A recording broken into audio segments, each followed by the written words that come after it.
shall we go in for a little dinner? And try to flush away all this thought that just came up during this extensive trial, which was rather extensive and intensive.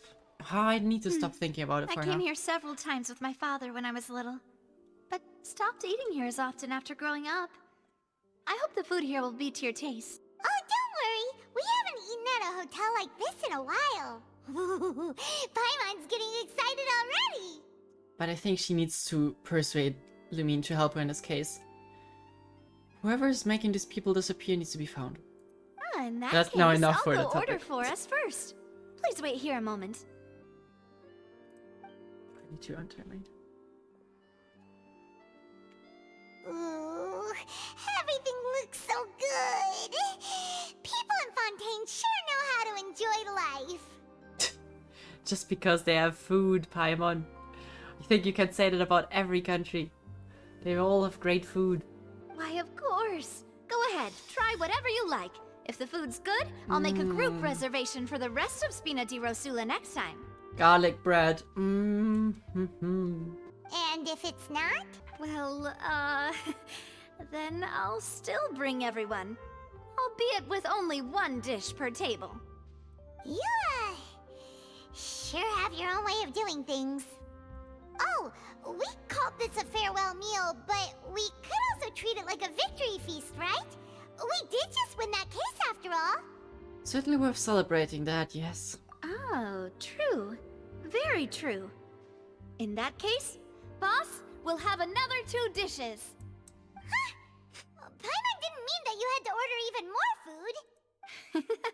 Speaking of cases, do you think that the mastermind behind the serial disappearances will get caught soon now that this has all happened? Well, we've certainly taken a big step forward, but I feel that's about it. We know that there's an organization that means to dissolve these young women, but we still don't know what they are really after. If it hadn't happened right in front of us, Paimon wouldn't have ever believed that a person could be dissolved like that. Right? Yet it was because this was such a preposterous notion that the investigation could never really move forward before. Ugh. If only that guy could have finished speaking! We were so close to hearing who was behind it. In such investigations, even the smallest step can seem like a yawning chasm if the trail of clues is cut off. That is an interesting way of describing it. To be honest, I don't have high hopes for any follow-up that the authorities might conduct. Really? It's not that I don't have faith in their ability, it's just that a different perspective is required in some matters. It's easy to guard against and deceive a single narrow perspective. A shift in thinking is required at such times in order to produce a breakthrough. He's not wrong. Which is exactly why the Spina di Rosula exists. Yeah, what exactly are you? Like, you told us about that, but like, what exactly is it that you guys do? Just like a detective agency? Those highfalutin folk are not all-knowing. That's why we exist. To seep into the cracks where filth falls through, where their watch fails them. That's the kind of problems we solve. Seems Paimon thought things were simpler than they actually are. Well, that's not a first Paimon. It's all right. Well, this was supposed to be a farewell meal, so I doubt you have further interest in this business, right? Let's talk about something else. Like, what are your future plans? Yeah, we kinda wanted to ask the Hydro Question some information. The Hydro Archon some information. Yeah, I'm not sure if we can still do that. That's true. We didn't have a chance to speak to her after the trial ended. It didn't really seem like the right time or place to do it anyway. I see. So, your primary objective, which has been foiled so far, was to have a chat with the Hydro Archon. I've heard that there's a long line of people waiting to meet Lady Furina. I suspect you'll be waiting for quite a while, considering that you missed your chance today. I also don't think she's gonna be very interested in talking to us after this. Yeah, we've heard that she's super popular here in Fontaine, and that it'll be tough getting any of her time. Well, Would you consider some more, unique ways? Perhaps even methods of, let's say, questionable legality? What exactly do you mean? Guess that's Spina di Rosula's boss for you. Chock full of sketchy ideas. Well, what did you have in mind? Do you want us to rob a bank so she can actually have a trial against us? Well, one way would be to infiltrate a performance troupe at the Opera House, only to abandon your act at the play's climax and ask to speak to her after the performance. It's a bit extreme, isn't it? I'm sure Lady Furina would be eager to see the ending, and would agree in order to finish watching the play. Don't you think? Probably, yeah. Could you suggest something a little more practical? This plan seems pretty hard to pull off. We'd have to go learn how to act, and acting's really hard.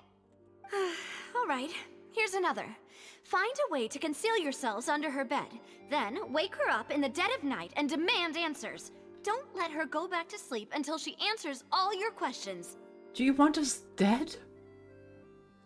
I can personally testify that this one works. When I'm sleepy, Oh, I'll okay. do anything as long as I can finally get some sleep. Yeah, but you did not hide under the Archon's bed. She got scary people with her. That might work, but that's not really the problem. The problem is we don't want to get ourselves arrested. Not again. Ah, valid point. I overlooked that part. I was just thinking about leveraging a person's desire for sleep. Yeah, but how do you even overlook I feel like you're not that useful right now. I'm sorry. All right, no more joking around. Perhaps you could... Oh, I don't know. Cut the line when she's on a break. You did defeat her in court, clearing citizens of hers from false accusations. False accusations she had nearly upheld personally. I imagine that she feels quite ashamed about the whole thing. Oh yeah. You mean that if we catch her while she's on a break, she might be too embarrassed to refuse? Oh, that does make some sense. It's worth a try. Why don't we give it a try after this meal? You know, strike while the iron is hot and all. Huh? Paimon, did you drink my Fonta? Not again. Was this your drink? Okay. Sorry about that. Paimon wasn't really paying attention and the cup was right next to Paimon. Would you like to order another? No, it's fine. We're just about done here. Alright. Honestly, Paimon wouldn't recommend Fonta anyway. It tastes kind of salty and icky. Okay. But my drink apparently also tasted that way. Is that so? Huh. Well, in that case, we'll have to blacklist the Fonta here then. If we're all finished eating, then I'll go pay. Yeah, we're stuffed. Thanks for the treat, Navia. Oh, so full. Paimon can barely float anymore. You could actually try walking for once. Nah, that would be so... normal. Yeah, know, you're all like wacky and stuff. Got it? Okay. As for expenses this month, we're left with... Hey, Navia! What are you doing over there? Oh, nothing. It was just a meal, you know? Nothing the Spina di Rosula can't cover. Well, seems like that was pretty pricey to her. Let's get ready to try to meet the Hydro Archon again. Bye, Navia! So this is goodbye, huh? Well, if you do encounter any other trouble in Fontaine, you're always welcome to contact the Spina di Rosula. I'll give your requests the highest priority. I am very, very sure that our paths will intertwine again. In any case, I wish you smooth sailing. I'll see you again, partner. See ya! One person I at least look forward to meeting again. Not so sure about Linny and Lynette. Alright, but here we go. Time to go into Fontaine's second act. I think our goal was... Wait, let me just read it. Lenny has been acquitted, but you are not sure about what your next step should be. You decide to take up Navia's offer for a farewell meal to celebrate your cooperation. Exactly, that's what we did. Then we decided to part and we wanted to meet good old Furina again, if I remember correctly. There aren't many people around anymore. Looks like that boat we took to Araneus might have been the last one. Vache. Ah, that again. Looks like we're back here again. Did Paimon hear it this time as well? No. Okay. Traveler? Are you hearing voices again? Yeah, and it's clearer than it was during the last time. Ugh. That's kinda spooky. Are you sure we don't want to come back in the morning? Well, you don't have to deal with the voices, so it's not your issue. Vache. Vache. I'm not sure if it sounds sad or terrified or just crawling out. Does Vacher mean something? Hey, why are you still walking towards it? There might be something nasty in the water. I can feel strong emotions. Huh? Hang on. Paimon can kinda hear a voice. It's calling for Vache, right? Is that a name? Hey, Traveler? Huh? Stop walking! She looks like she's in trance or Wake something. up!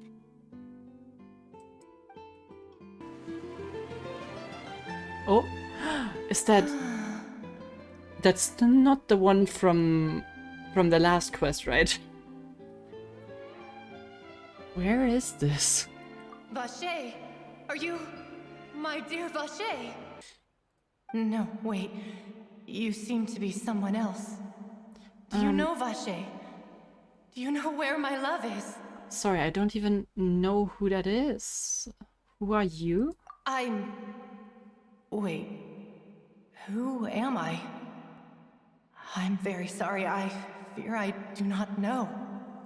My memories feel like they have been washed away like a flood. So many fragments dissolved amidst the tide, never to be recovered. How much have I lost? How many things that I once held dear while on land have I since forgotten? Oh, I was actually considering, is she maybe like a Fontainian who's flushed away, like dissolved in the water? So you were once a human? Yes, that is what I was once. But now, I am but the consciousness of one who has lost their form. You lost your form. I do not know how I came to be like this either. I only vaguely remember being covered in light blue water, and then all grew dim. Yeah, I was thinking that. Light blue water? Could that have been... Could she be one of the girls that were dissolved? I also remember going to many places. I loved adventure, loved exploring places of peril. No matter where I went, Vache would go with me. I knew how dearly he loved me, and I also loved him equally as much. But now, we can no longer go back. The pain of such parting, I never knew how heavy it could be. So, you want me to find him? I guess I can try. No! Our reunion no longer has any meaning. There is no way for us to create any new memories. The thought of me gives him no succor. So let it lie forgotten beneath the waters. If you meet Vache, tell him not to look for me. Tell him to move on. That is the only thing I still remember. That is sad. Like, I assume she's one of the girls that got dissolved. That must be... I believe it will be hard for them to forget. Perhaps that is so. As I was submerged in the waters, losing consciousness, I saw Vache above the surface. His eyes were filled with such sorrow, such longing. If only I could have comforted him, told him that I did not suffer.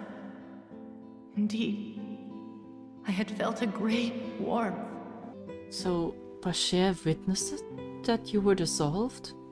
I guess that would actually make it easier. Is that what you call it? Dissolving? If anything, I consider it a form of release. That makes it sound like a good thing, though. It was a state of neither fear nor frenzy, with only an endless peace, like the water's still surface. I could also liken it to being a thirsty person who drinks water for the first time, and only then sees how they have lived for so long in a world of endless want and anxiety. Well, kind of seems like even after your body dissolved, some measure of consciousness still remained. I think I hear your companion. It's time for you to go, I think. Nope. Oh yeah, Paimon. Paimon is probably terrified again. Right. Wonder how much time has passed in reality. Farewell, then. I am glad that you were able to sense my presence. Remember, if you see Vacher, tell him not to seek me out any longer. I will.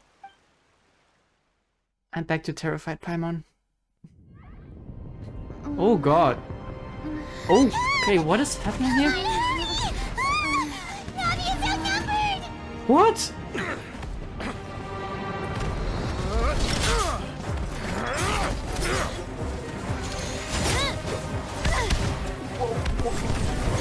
Why is there war?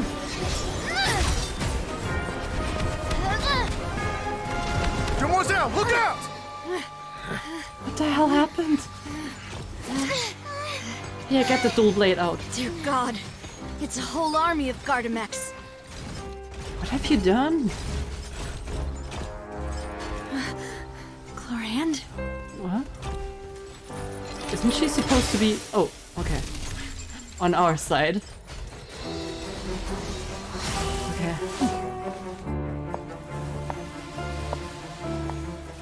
Is she Raiden's long-lost sister?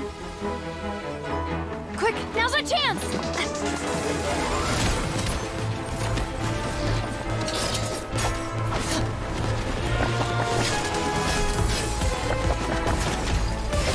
Okay.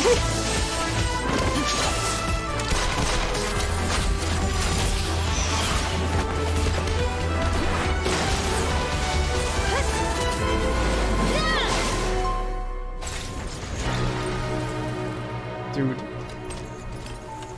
Cinematography, holy crap. Thanks, Chlorand, I guess.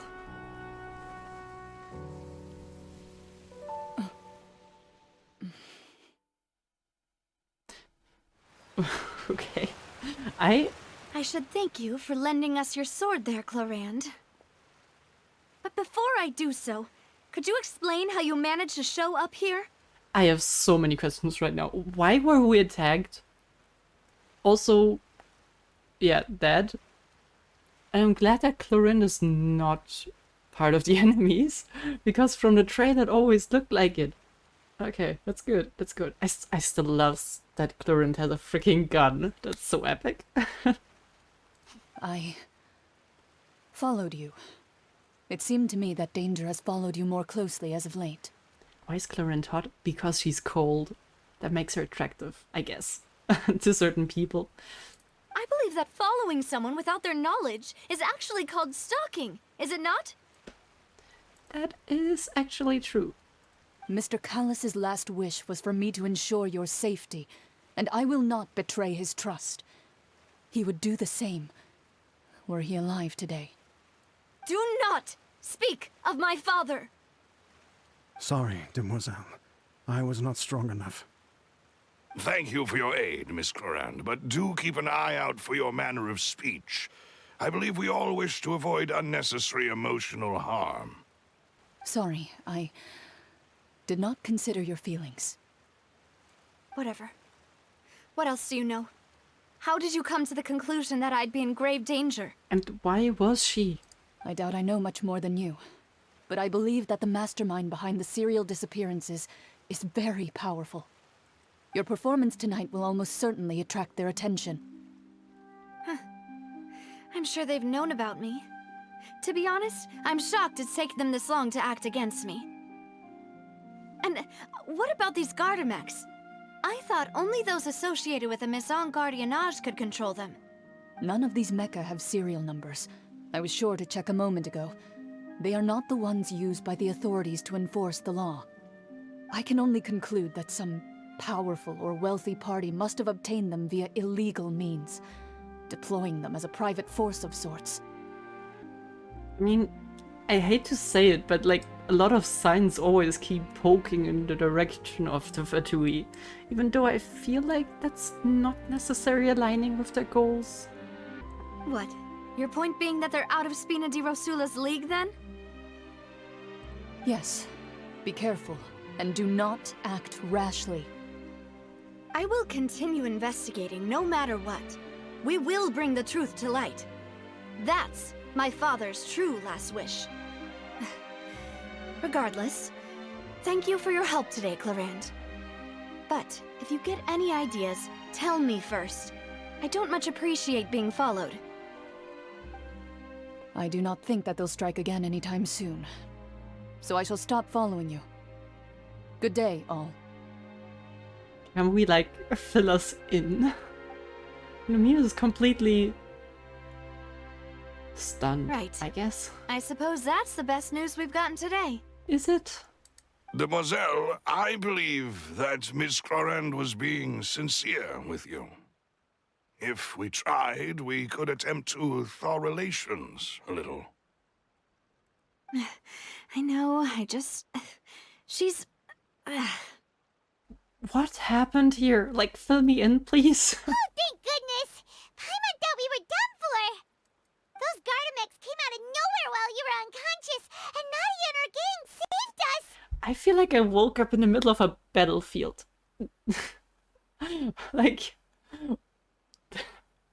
This must be so weird. Imagine you just fall unconscious for a moment, are super sleepy afterwards, wake up, and there's a freaking battlefield above you. I mean, that's probably not too far-fetched in reality, but that is crazy. Oh, and there was that champion duelist named Florent who came out to save us too! We got lucky there. Paimon probably couldn't have fought them off otherwise. Oh yeah, Paimon, you're such a fighter, right? Anyways, thank you for the rescue, Navia. I am still a bit confused though. Oh, come now. Forget all that polite talk. That wasn't really a farewell meal we had back there. Not for me, anyway. In truth, I hope that every meal we have together shall be a victory feast. To be honest, after we said goodbye at the restaurant, I didn't quite expect to see you again, like in 5 minutes. So, interesting choice of pacing on your side, but alright. As such, we're still partners. There's no need to thank me. It will take 50 years for me to match Demoiselle's magnanimity. If it were me, I would have joined the Spina di Rosula on account of her goodwill long ago. All right, you two. That's enough. Actually, Navia, how did you know that we were in danger? You sure did show up in the nick of time. Well, to be honest, you're the one who tipped us off, Paimon. What did you do, Paimon? Huh? Really? Paimon contributed somehow? She screamed so Paimon's loud. more amazing than she thought! All of Fontaine heard it. Yes, all thanks to you grabbing my drink by mistake. Oh, never mind. How did that help? After we parted ways, I was on the way back to one of our bases when I suddenly thought of what you said. That the Fonta tasted kind of salty and icky. I thought it tasted strange as well, but I couldn't be sure. And what does that mean? Fonta only comes in sweet flavors, so how could it have tasted salty? The color of the drink, if I recall, had also been a bit off. And that means what? So the Fonta had been spiked with water from the primordial sea? Oh. But isn't that kind of like a drug on... if it's like on a low doses? Yes. So, if you hadn't drunk that cup for me... Spina di Rosula is preparing the grandest of Oh. awards for you as we speak for saving the boss. Okay, I don't think it was just like a tiny bit. Okay, we kind of saved her life then. You're welcome. Huh. Really? Fortunately, Paimon and me are not from Fontaine, otherwise, we know what would have happened. I sent people to Hotel de Boer to investigate. But whoever did this left no trace at all. That's when I figured out that you might be in danger, and hurried here as quickly as I could. Paimon actually being useful? I think it was just Paimon being hungry and thirsty. I'm not sure if that's a useful trait, but I guess she saved the day. But why would they go after us too? All we did was defend Linny in court and help clear his name. Ugh, now we're caught up in this mess too, aren't we? Is that a new thing? Kinda happened like, I don't know, everywhere? Well, you did foil a plan that they were probably pretty proud of, and almost got their name in the process. Yeah, and so they sent a whole army to kill us. Speaking Bit of over the which, top. did anything strange happen when you drank the primordial seawater? Well, it can't be coincidence that the traveler fainted just now. She said that she heard that voice calling for Vache again. Yeah, but we heard that before as well. Oh, and this time Paimon heard it too. But it was real faint. Does this situation have to do with the primordial seawater then? Well, according to Lynette, the ability to hear voices like that has to do with the sensitivity to the hydro element. Does that mean the primordial seawater raises someone's sensitivity to hydro when it's used on people who are not from Fontaine? Could be. That doesn't sound like too much of a bad thing, to be honest. Yeah, I also gained some new intel. New intel? While you were out cold? Yeah, that's kinda our thing. We get knocked out and have some visions. That's kind of my thing. Ah, well, let's hear it, shall we? Well, the voice in the fountain belonged to one of the missing women. And a person named Vache was the witness when she dissolved. Ooh, that's actually a great lead. Oh, that is important. That is a freaking great lead. You tell everything what happened. Vache. I guess. That name doesn't ring a bell. I suppose he hasn't stepped forward as a witness in court lately. Since he saw that young woman dissolve, he was at least at the crime scene. So he should be at least like telling a story, right? But he never gave testimony or any information regarding people dissolving in the primordial seawater. Well, if Could he's he still have alive. been threatened? Yeah, that's actually what I was thinking. If he's still alive, we should try to find him as quickly as possible, because they send an army after us. I'm not sure what they will send to him. Just saying. Yes, thank you. This is very important information indeed. We will continue to investigate. Well, alright then, partner. Oh, you mean you'll help us investigate? Yep, I'm personally involved in this now. Well, so... you did say that our farewell meal didn't really count.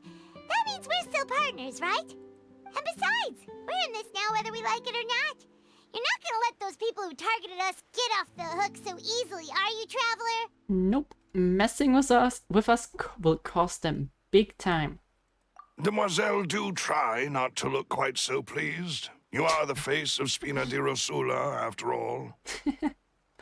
Oh, come on, let her be happy. You talk too much. Well, in that case, let's head back to one of our bases, shall we? I'll arrange accommodations for you. You have a base? We also have some plans to go over, and hopefully we can deepen our bonds as partners. But we'll take that one step at a time, I guess. Oh, okay, sure. Don't worry, you two. With us around, our base is definitely secure. Thank you, Fashion Police. This guy is so cool.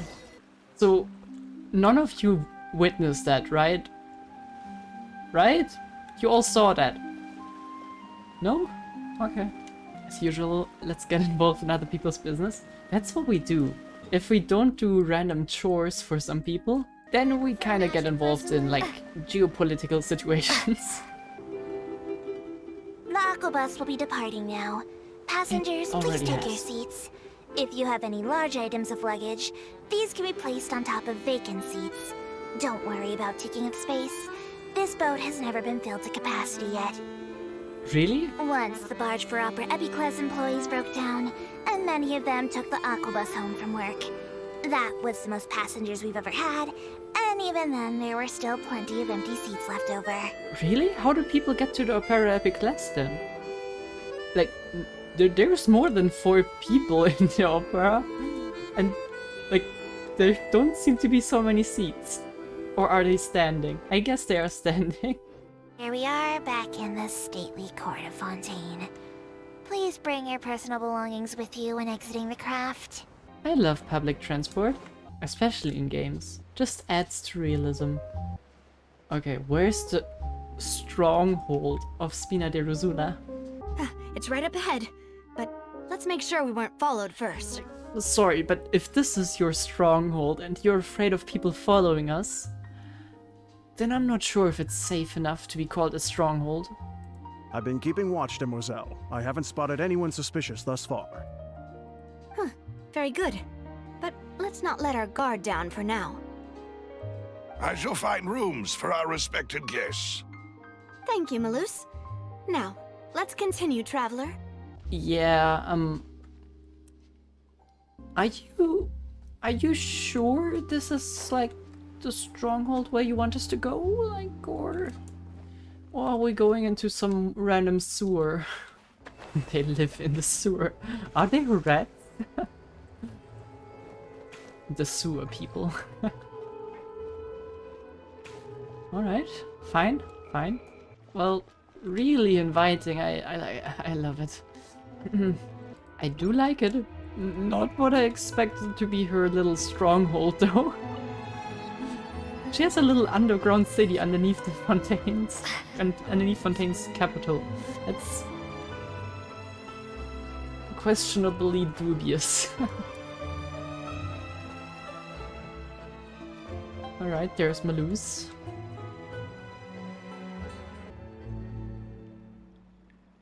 So, this is your base? It's not quite what Paimon imagined. Yeah, same.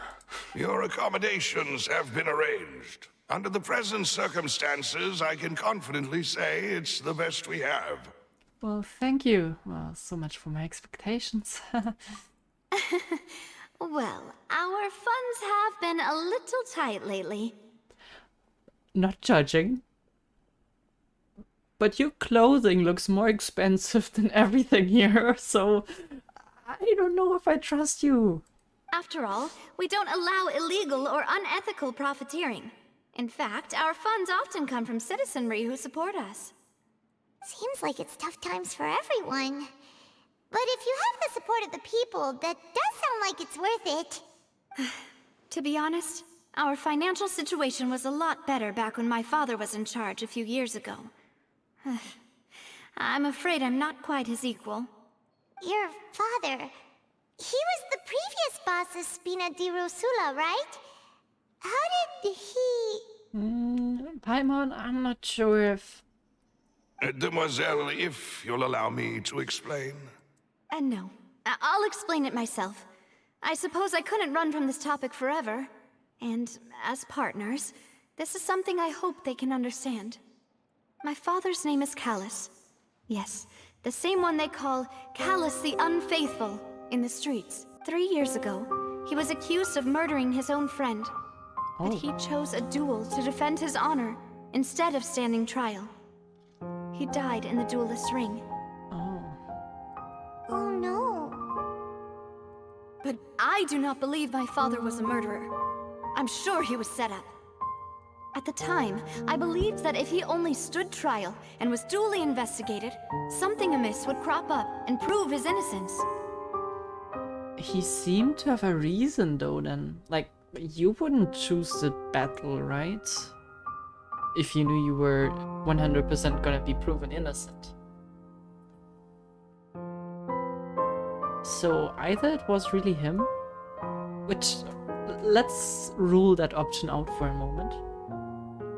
Or he was set up in a way that he knew he had no option out.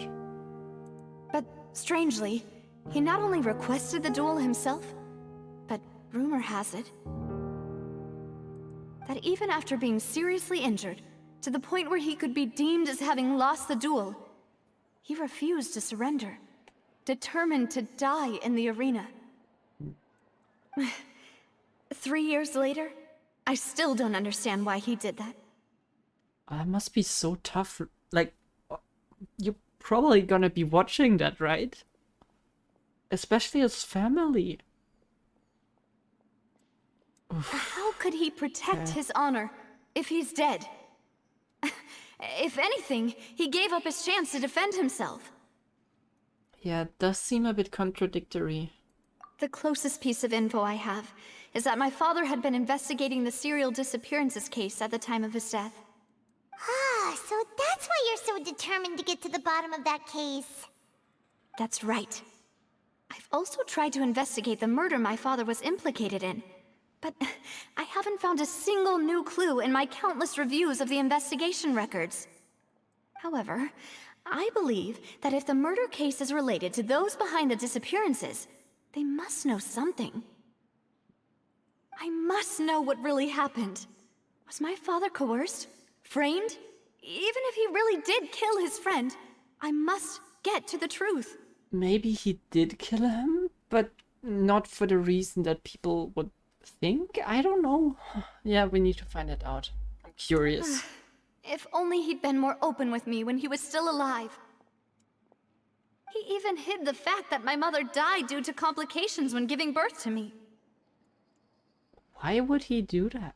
And now, here I am investigating his death. You really are a handful, aren't you, Papa?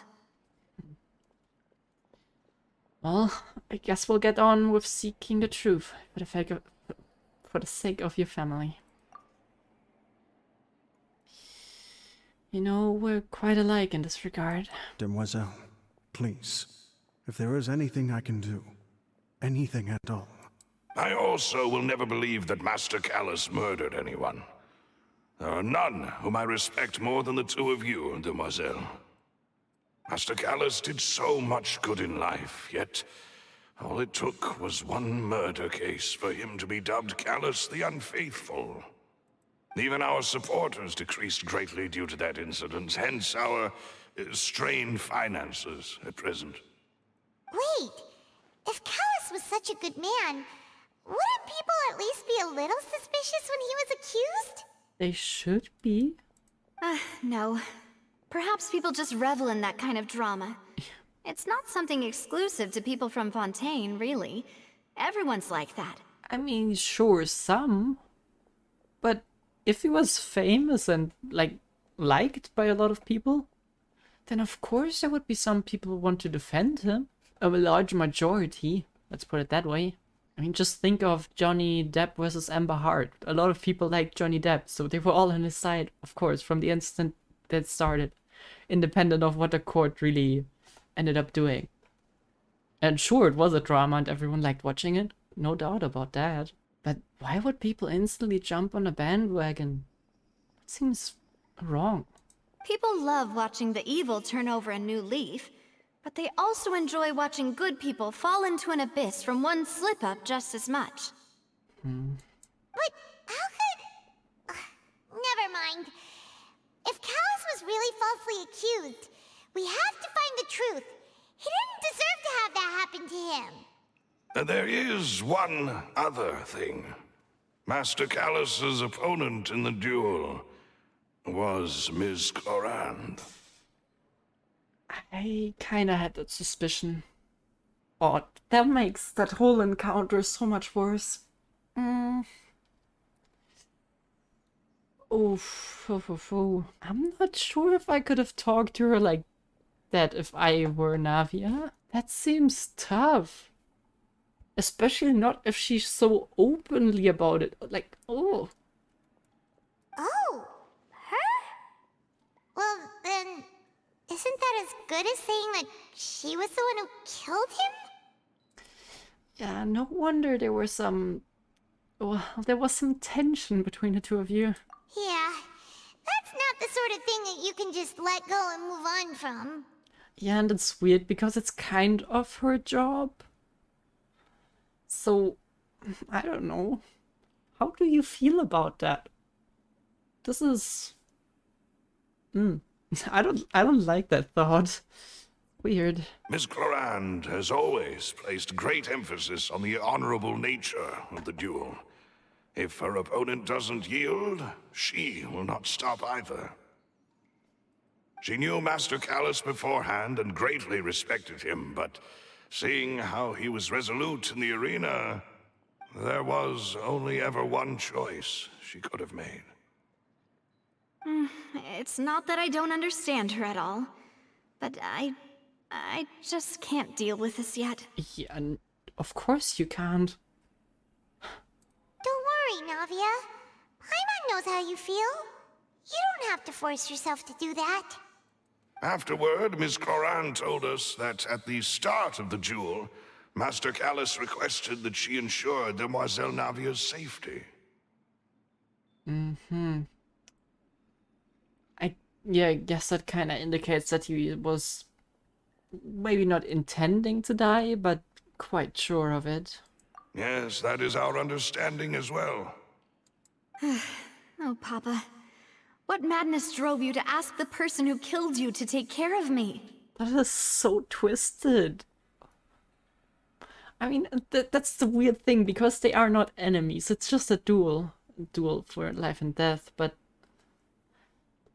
it's twisted. All right. Anyway, that's the information I wanted to share with you. Even if it did sound like I was just complaining towards the end. No, it's perfectly alright. I understand how important this must be. Thanks. You two should go and rest. This was quite a day after all. Yeah, Paimon's beat. Please, relax and get some sleep. We will ensure you rest soundly. Can we see our room? I'm curious. Not in a good way. Whether it be responsibility for Spina di Rosula or Master Callus's death, it all landed on Demoiselle's shoulders so suddenly.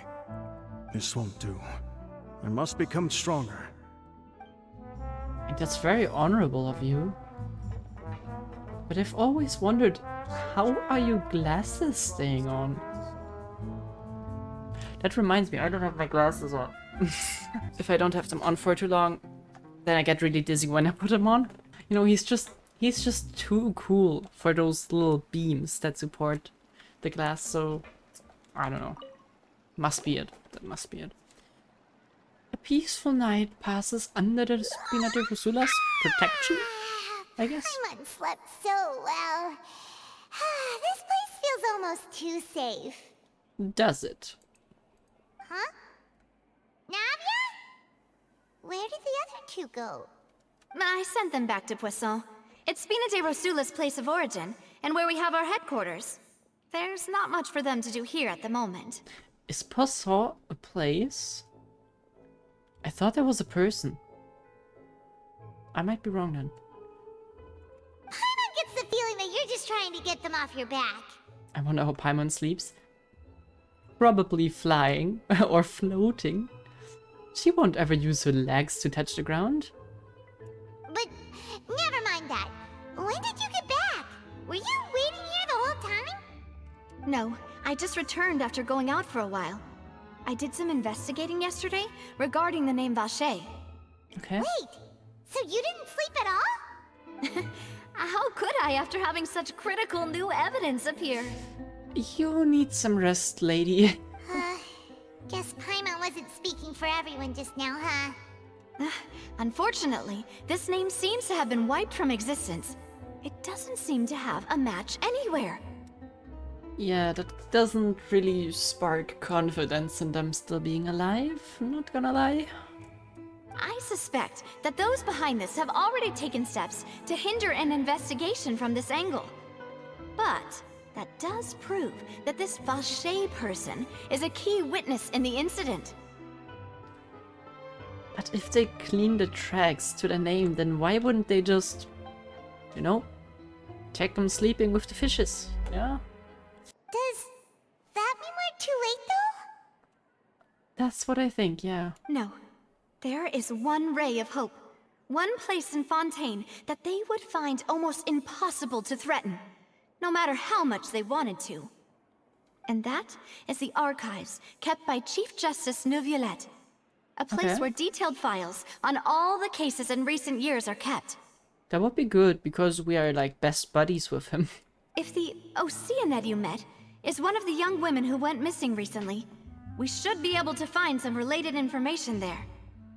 So Neuvillette maintains an archive of case files? Whew. Guess that's the hard-working Chief Justice for you. In that case, let's go talk to him, shall we? Is he easier to find than a good old Archon? Okay, that doesn't sound like it. Aren't you coming along, Navia? Did you get tired? No, it's nothing. Let's go see the Honorable Chief Justice. Is there also some strange tension going on? Alright. I'm interested in the drama. How do we get up? Dude, you must be so exhausted after getting out of that. That seems horrible. I hope no one works down there. That's not a great commute. At least without health insurance, because you're gonna fall eventually. I was about to say, are we gonna get, like, checked if we have weapons on us?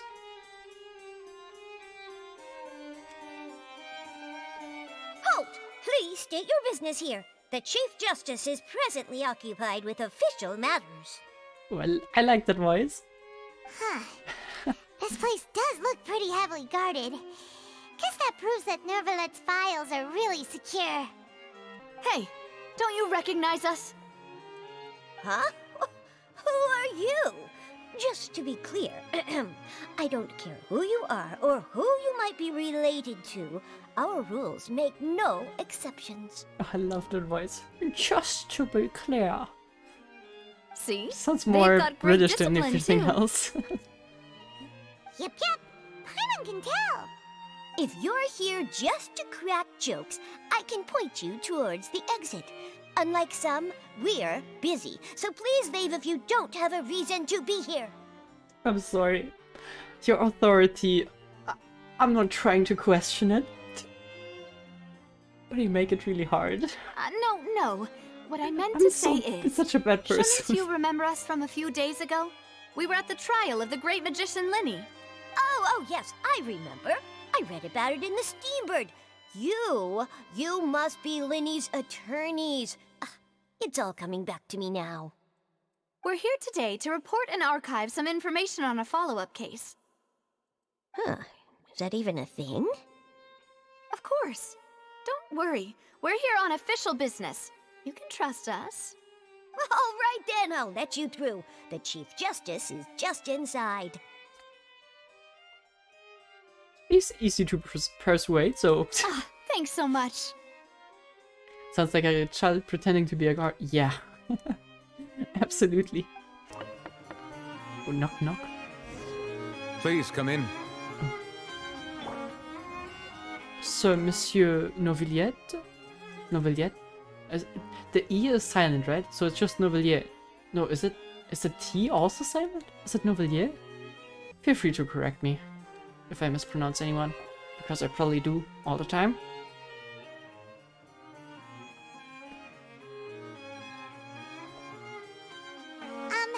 Sorry to barge in, Monsieur Neuvillette. We only lied to get in because we didn't know any other way. Okay, Paimon pronounces the T, so let's do that. It's all right. Please let me know how I may be of assistance to you. So you're not mad at us? What for? We're looking for a man called Vacher. He may have been an eyewitness in the serial disappearances case.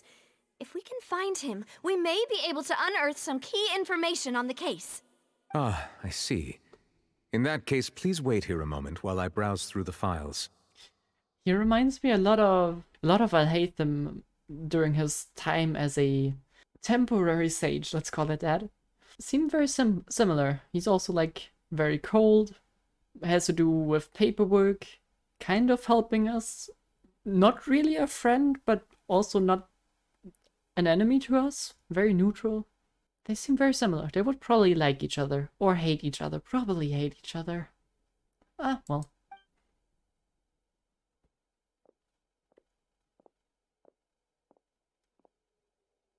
Who knew that Neuvillette would be so easy to talk to?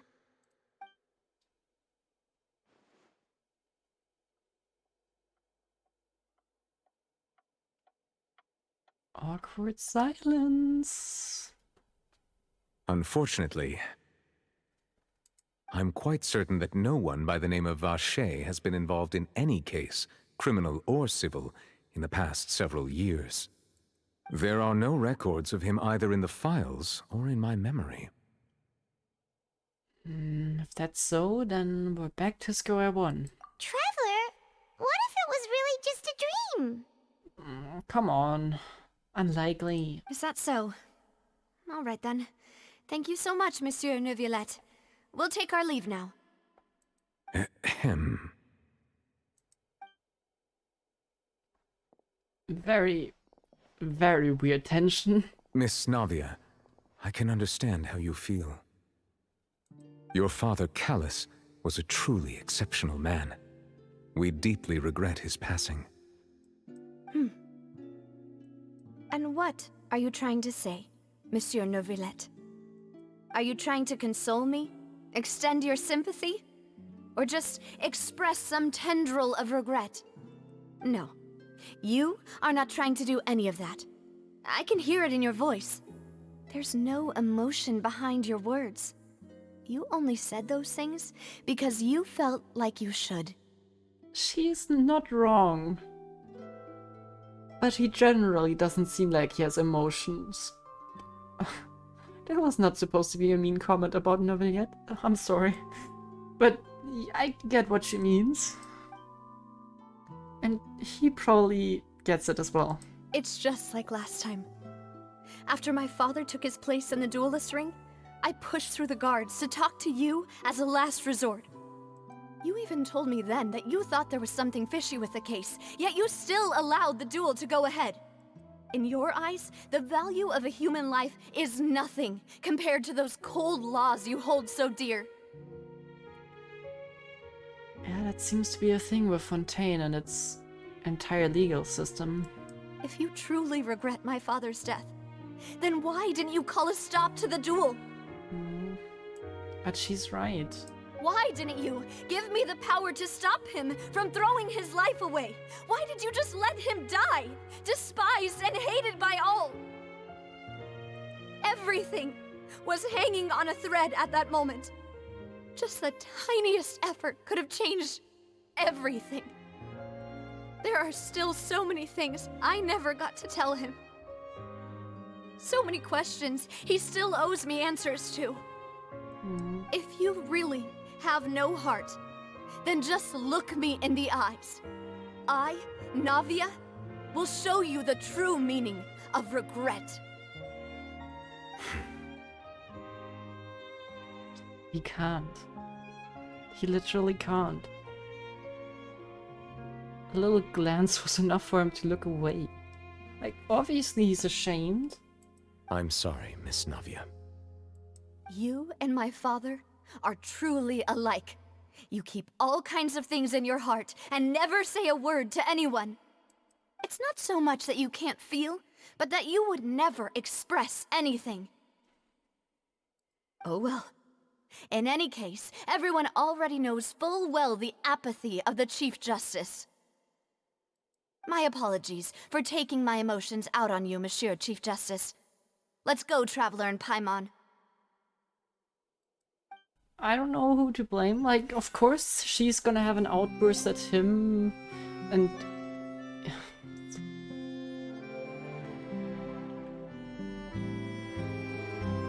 Navia, are you okay? Like... This boy your dad, I assume you would also be very angry. Or maybe not even angry. I don't think she's angry at him. She's just frustrated. And you're gonna try to find someone to push guilt onto? Which is probably why we should find a really guilty person, so she has someone to push it onto. But also Neuvillette maybe should have, you know, called the battle off. Do you remember what Furina said regarding rains? Yep. I was thinking it's not a coincidence that rain starts right now. I'm fine.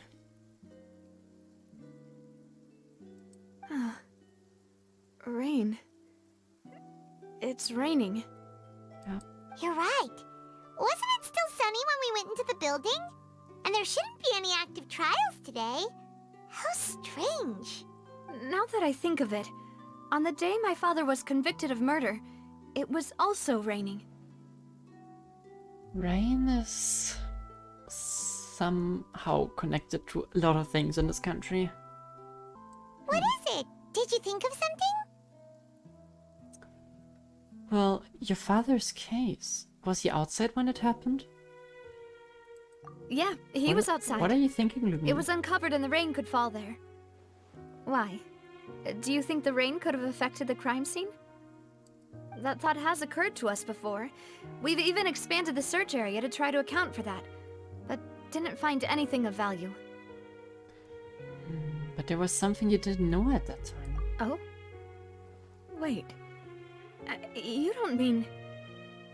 But how would that affect the trial? The fact that people can be turned into water, so the evidence will be spilled away, but... I'm not sure if I follow, Lumine. So you're saying that the true murderer could have been turned into water? And then got washed away with the rain? Yeah! And if that's what had happened, then no one would have believed your dad, even if he explained what he saw to the authorities! I really think I found a true genius for a partner. Okay. You're completely right. How did I not connect the dots earlier? I mean, we don't really have... That is just like theories.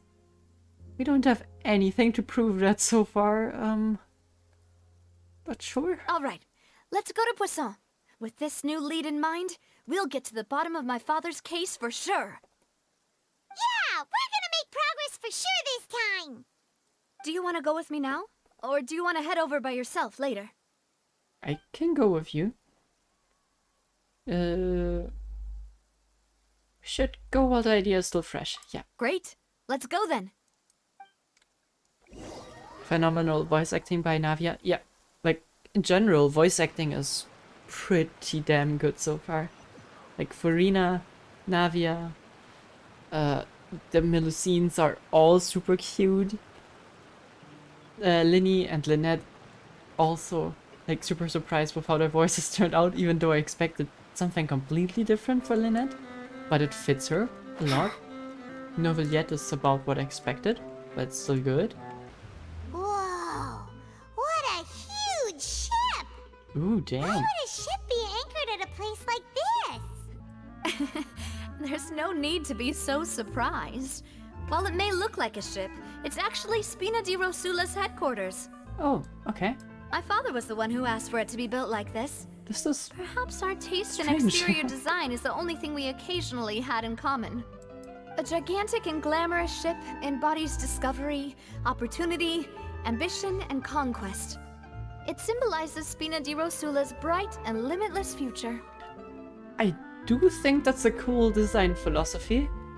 Not saying that it's necessarily necessary to build a ship in a cave, but that's your issue, not mine.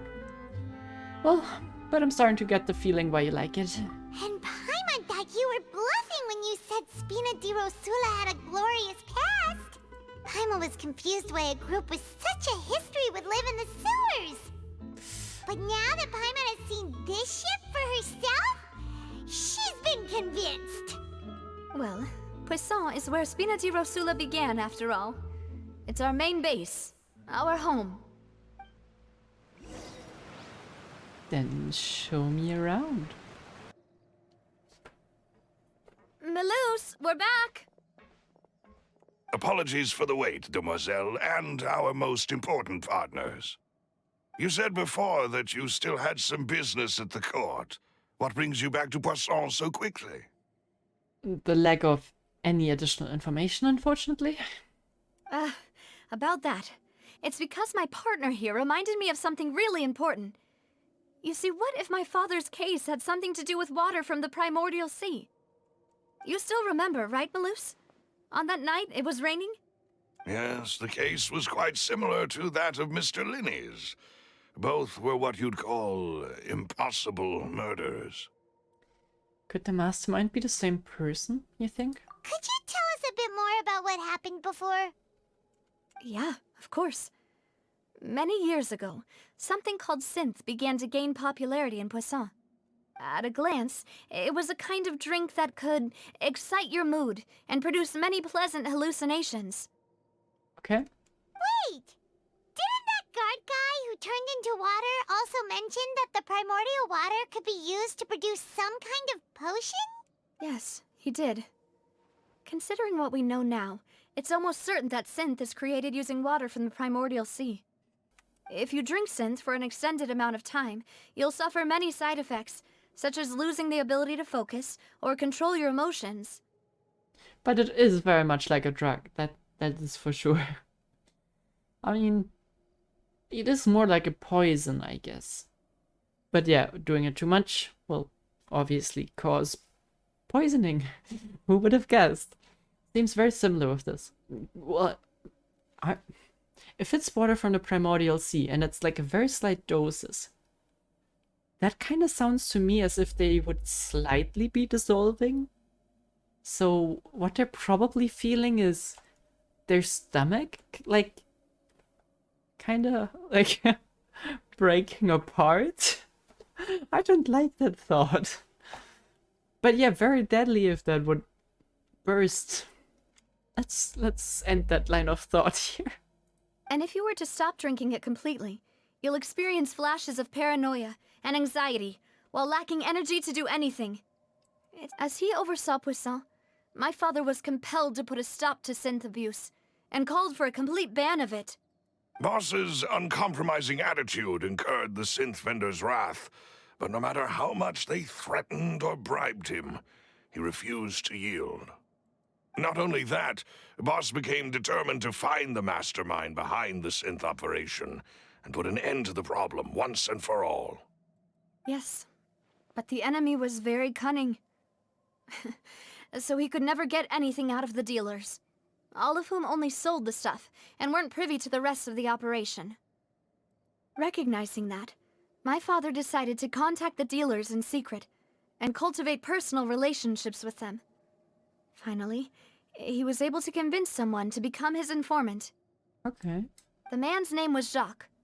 He felt greatly ashamed about his work after seeing many families destroyed by synth abuse. That night, my father hosted a banquet at his countryside estate. He planned to meet up and exchange information with Jacques over some food. But then, we heard 2 gunshots from the courtyard. We raced to the scene and found my father, still holding a gun, and Jacques, who was already dead on the ground. Okay, so the partner was someone who was willing to snitch on the synth producers. I'm also a bit weirded out by how prevalent guns are in Fontaine. But yeah, that doesn't really... I mean, that is what you would call caught red-handed, right? But... well... Huh? How did that happen? Aren't they on the same side? Sounds just like Lenny's case, doesn't it? In both cases, the culprit seemed obvious, but neither appeared to have any motive at all. Looking back on it, though, I now believe the most important clue was something we all overlooked at the time. There were pieces of clothing left at the scene. Yeah. So they could have... they must have belonged to someone who got dissolved. I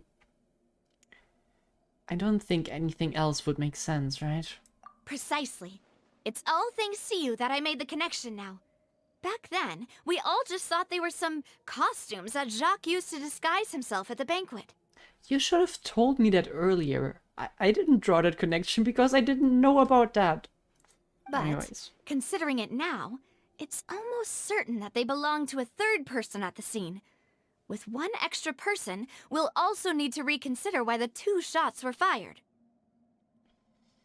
Well, this doesn't exclude the third person being part of this whole constellation here. Maybe he's the one to blame.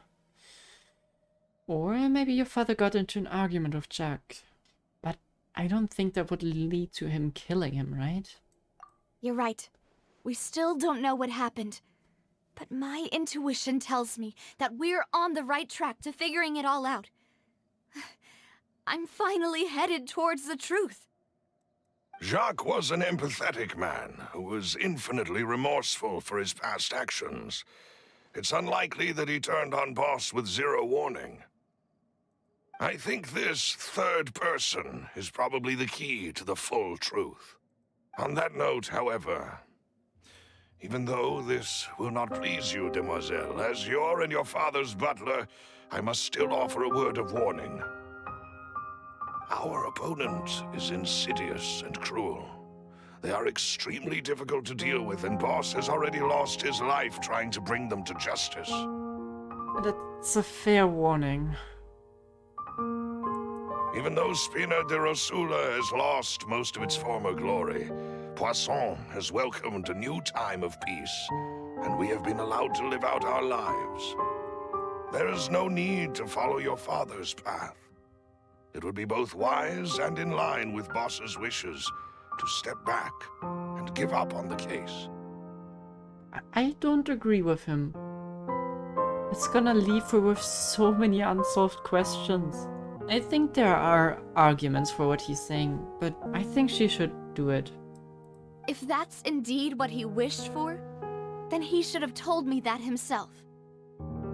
Was I not the closest person to him?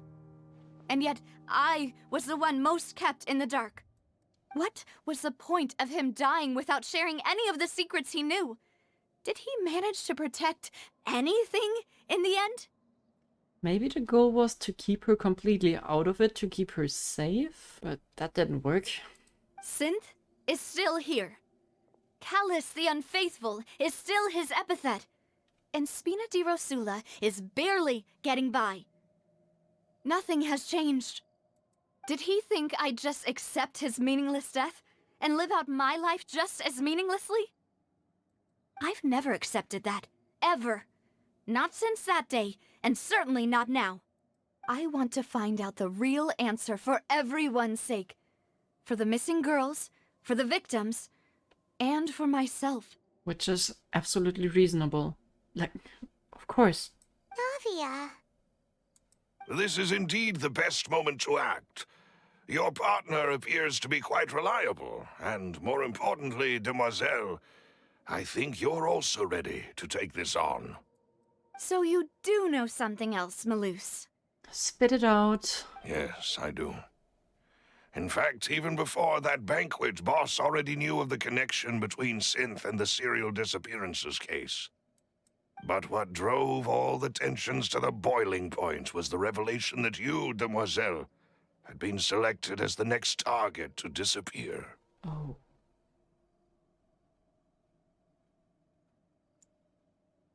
I still absolutely don't get why they, like, pick certain people.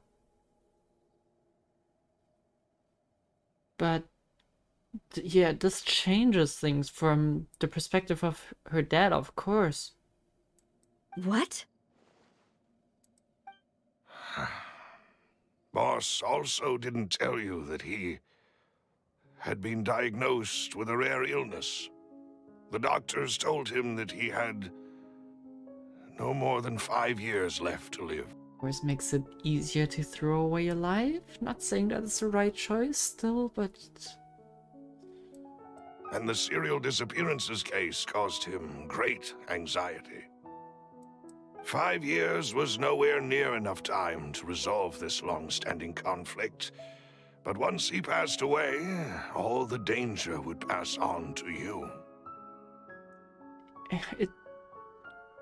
It did. I mean, they literally tried to do it again. Knowing all of this, he decided to use one final intimidation tactic before his death. He claimed to have already gotten his hands on some key incriminating evidence for the other side, and even told some members of Spina de Rosula about the details. But as long as you remained safe, he would not share the evidence with the public. If something were to happen to you, then he and all those he told would immediately expose all they knew about Synth and the disappeared victims. Right. so nobody would be able to get off scot-free. As we've seen, Boss's tactic has worked. Even though Boss has been gone for a long time, the other side has not tried to take Demoiselle's life. Well, I hate to break it to you, but no. They tried. They just tried. This was not like an accident that there was primordial seawater in Outrings. This was not just random. No, I don't believe it. He never appeared to look sick to me. No father wants their daughter to see them weak and haggard, especially someone as proud as Boss. To him, dying in a duel and suffering lasting dishonor as the unfaithful were still far preferable than losing face in front of his daughter.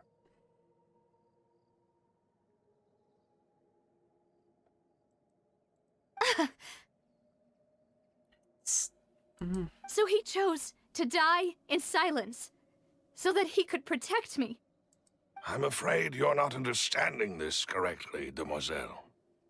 What Boss wanted to hand to you was not a parasol, but a sword.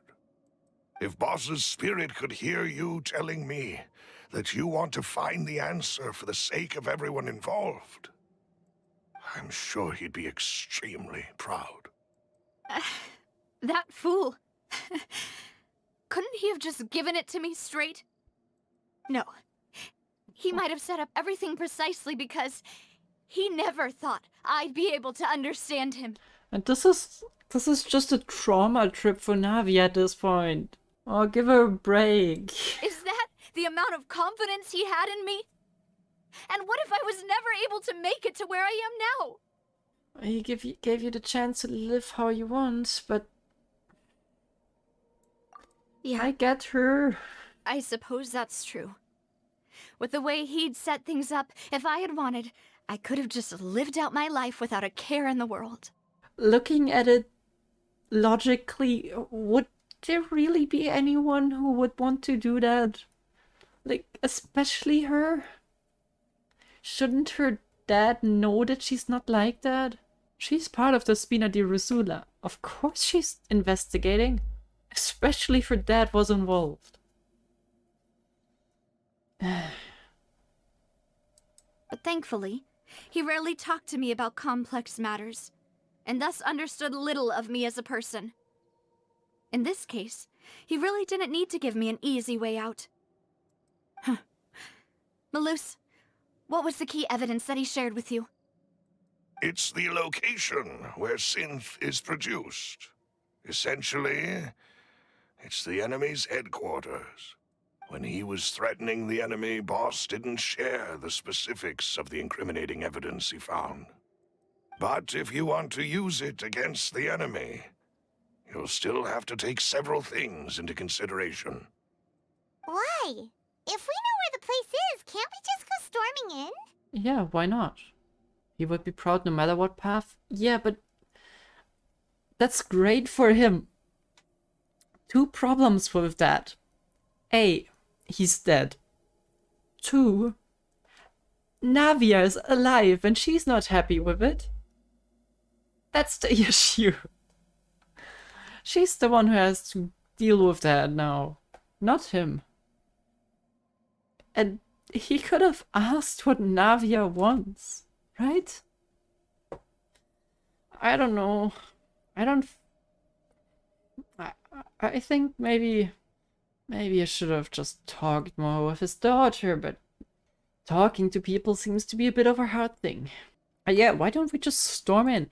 You mustn't forget that we're fighting against a mysterious and dangerous organization that's been in operation for decades. But we got plot armor. There's no telling what might be lying in wait at their headquarters. We also have no idea what kind of evidence we may be able to find inside, nor what people we may be able to capture. But a single visit to their headquarters would be tantamount to a formal declaration of war. Yeah. The worst case would be that we leave empty-handed, but also open ourselves up to full retaliation. But did I mention that I have plot armor? Then, in that case, why not work with the Fontaine authorities?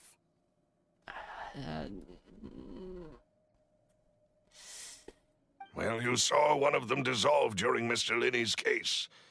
We have no idea just how thoroughly they may have been infiltrated. I'm not saying that's the case with every government. But if there's like a big drug crisis in an entire country, usually the government is involved. Just saying. Huh. That's true. Seems my father really had no choice. But things are different now. It should be a lot easier to prove the other side's guilt, now that we've connected Synth with the disappearances case. You sound like you've put a lot of thought into this, Maloose. I am the butler, after all. I live but to serve the boss and Demoiselle's will. There's the leitmotif again. Maybe that's just her theme, though. But I feel like I've heard that a bunch of times by now. Anyways. I've always been willing to take on any kind of risk for your sake. But considering my relative lack of ability, I've spent my time keeping secrets, performing basic investigations, and waiting for the right time to come. Thank you for all of that, Maloose. Let me think. One conclusion I came to was that the enemy must be quite familiar with Spina di Rosula, or at least have an informant planted here. When I announced orders to the organization's members on Demoiselle's behalf, I used to deliberately keep a few people in the dark and observe the reactions of the synth vendors. If the vendors didn't change their plans, then the individuals informed of our orders must be innocent. If the vendors packed up and fled, however, then someone must have given them the news. I get that's clever. That's probably how they must do it in real life. Like, at least partially, right? That's super clever. After several rounds of testing and investigative tracing, I've narrowed the suspect list down to 3 people. The first is Florent, Spina di Rosula's senior advisor. Huh? Florent? Yes, surprising, isn't it? He was one of the people Boss trusted the most, which also means that he was someone who understood Boss really well. Thanks to his position within Boss's innermost circle, he always knew our upcoming plans and could thus avoid capture this whole time. There's someone else like him too. Marcel, the head of Confrérie of Cabrières. Bless you. Uncle Marcel. What is the Confrérie? It's a guild in Poisson. Boss helped it to grow to its current size and prominence. In the beginning, they were only reselling some daily goods, but now they're one of the richest guilds around with a lot of business connections in the city. Okay. So, they're like a sister organization of Spina di Rosula?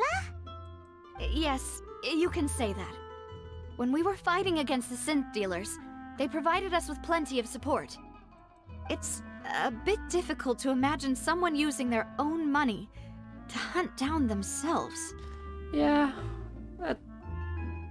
that would be a pretty good cover-up, but seems a bit unlikely. The final suspect is Thierry, the man responsible for coordinating information between Spina di Rosula and the guards. Although the guards mostly leave us to our own devices, there are still many activities we have to report to the local authorities. Since Thierry is always in the know about our current activities, he could theoretically always plan one step ahead. I see. These are all people who I communicate with quite regularly. To think that the enemy we've been fighting against has been right next to me all along, among those I trust the most. It's almost too hard to believe. Well, we don't have any proof yet, so I mean, probably, but like one step after another, okay? If you want to investigate them, please take every precaution to not alert the quarry. Judging from our experience, the enemy is extremely cautious. Of course. And thank you, Malus. You've provided us with a lot of great information. You're too kind, my lady. I'm just doing my duty. And before I forget, proving Boss's innocence would also mean clearing him of blame in Jacques' death. After that incident, Jacques' wife and daughter were taken into the Spina's care. They still live in Poisson today. If it might help, you could also pay them a visit. I can make the necessary arrangements. Okay, sounds good. Aw, thank you so much, Malus. You really are the best. A new case awaits, my dear partner. Alright, leave it to us. I hope we can work together to uncover the truth and end this case once and for all. Okay, new case record files. Okay. It is settled, then. Please excuse me, and enjoy your conversation at your leisure. Thank you for arranging everything for us, Malus. Excuse me, miss. Do you need anything from us? Oh, I love when kids hide behind their mommy. It's so cute. She also looks a bit suspicious of us. Okay, she is suspicious of us. Hey, Navia's all quiet. This isn't like her at all. Well, let's not bother her for now. I'm sorry that I only came to visit after all this time. After what happened, I didn't know how I was supposed to face the two of you. Ah, if it's about that, there's no need to apologize. After my husband died, Spina di Rosula sent us a lot of mora and support. I understood your guilt and apology to be genuine. Okay, yeah. Yeah, that makes sense that they are... But aren't all of those things nothing compared to the loss of Jacques? I can understand the kind of pain that comes with losing a father so needlessly. You don't understand at all. I didn't know how to face you, because I didn't know what I could possibly bring as a consolation gift. I know only the full truth could bring closure to you, and to all of us. That kid is holding grudges. Like real bad grudges. I'm sorry. I appreciate the sentiment, but you don't have to carry all that guilt. On the matter regarding my husband, my daughter and I have more or less found our answer already. Would you mind sharing it with me? I really can't believe that my father could ever bring himself to shoot Jacques. I always knew that my husband's money was earned through others' suffering. He told me countless times that if he could turn back the clock, he would never go into the synth business again. He had many regrets, and felt that he took the idea of providing for his family too literally. For the longest time, he thought Mora was everything. So when Mr. Callis came to him with a proposal, he accepted it almost immediately. He tried to be as careful as he could, but even so, he was still found out by the higher-ups. They found out about his betrayal? Oh, that's... Well... When? Papa didn't say that exactly, but Papa did tell me that I should never be ungrateful. Before he left that day, he told me that he had no choice. It was only later that I realized it was his final farewell to the two of us. Wait, then... They basically had a double crossing here? Jack was ordered to kill Callis, and Callis was, with the help of Jack, betraying the synth business. So for Jack, it was probably clear that one of them is gonna die. And, well, judging by how she phrased it, he was probably considering himself to die. That would make me assume that the third party was someone from the synth business.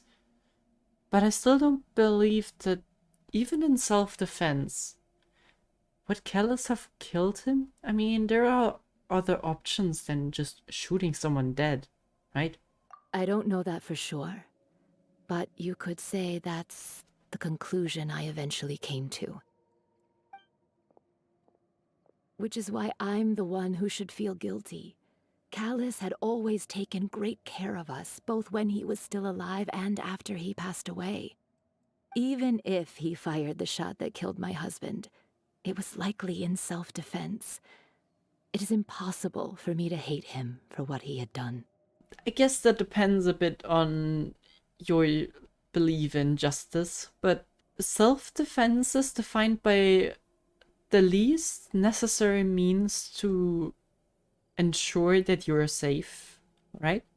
So if someone is running at you with their fists and you proceed to pull out a rocket launcher and shoot it at them, you are probably gonna face charges.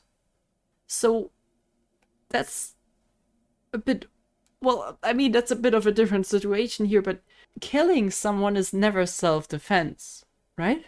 Because, okay, maybe in some cases it would be, but I feel like in very few cases self-defense, lethal action is, it's really hard to classify as self-defense. I think that goes more in the direction of manslaughter. Maybe a combined thing. But you can't tell me there's no other thing you can aim at with a gun than someone's head and maybe heart. If they were having a gunfight, then you can for sure just shoot at something else than a lethal body parts, right? Shoot at his arms, shoulders. Shoulders work. Legs probably not if he's armed. Maybe I don't know. But I feel like that wouldn't be the case. I'd be too shocked to think about it. But what your first instinct, like even when your friend attacked you, let's not consider it a gun. Let's just say your friend attacked you with a knife, and you also had a knife on your body. What would be your first instinct if you wanted to defend yourself? Certainly not stab them in the neck, right? If you're gonna fight so they are knocked out, or at least not able to attack you anymore. But you're not gonna go for a kill, right? Is that just me? I don't know. I feel like out of instinct, I would not be able to shoot someone in the head in that moment. Just because I know they are an ally, a friend. I don't know, maybe I'm not in that situation. I probably will never be. I hope I will never be in that situation.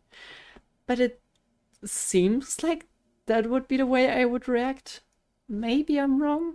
But Mama, why is Papa still the bad guy if he did the right thing? Papa always wanted to be a good man, so why did he have to do a bad thing in the end? Well, things aren't always as they seem. You still feel like your papa was a good man, right? Yeah, Papa was a really good man. The best in the whole world. Then you should hold on to that. If a good man had to do a bad thing, then he must have had his reasons. Guess. That also applies to your father, though. Regardless of whether he left you a parasol or a sword, he must have done so to give you a better life. Oh. Thank you for everything you've told me. I will definitely find the truth. The current state of things is not something I'm willing to just sit back and accept. Thank you. I'm very grateful to hear this from you. Even though your personality is quite different from your father's, your determination when you speak is really similar.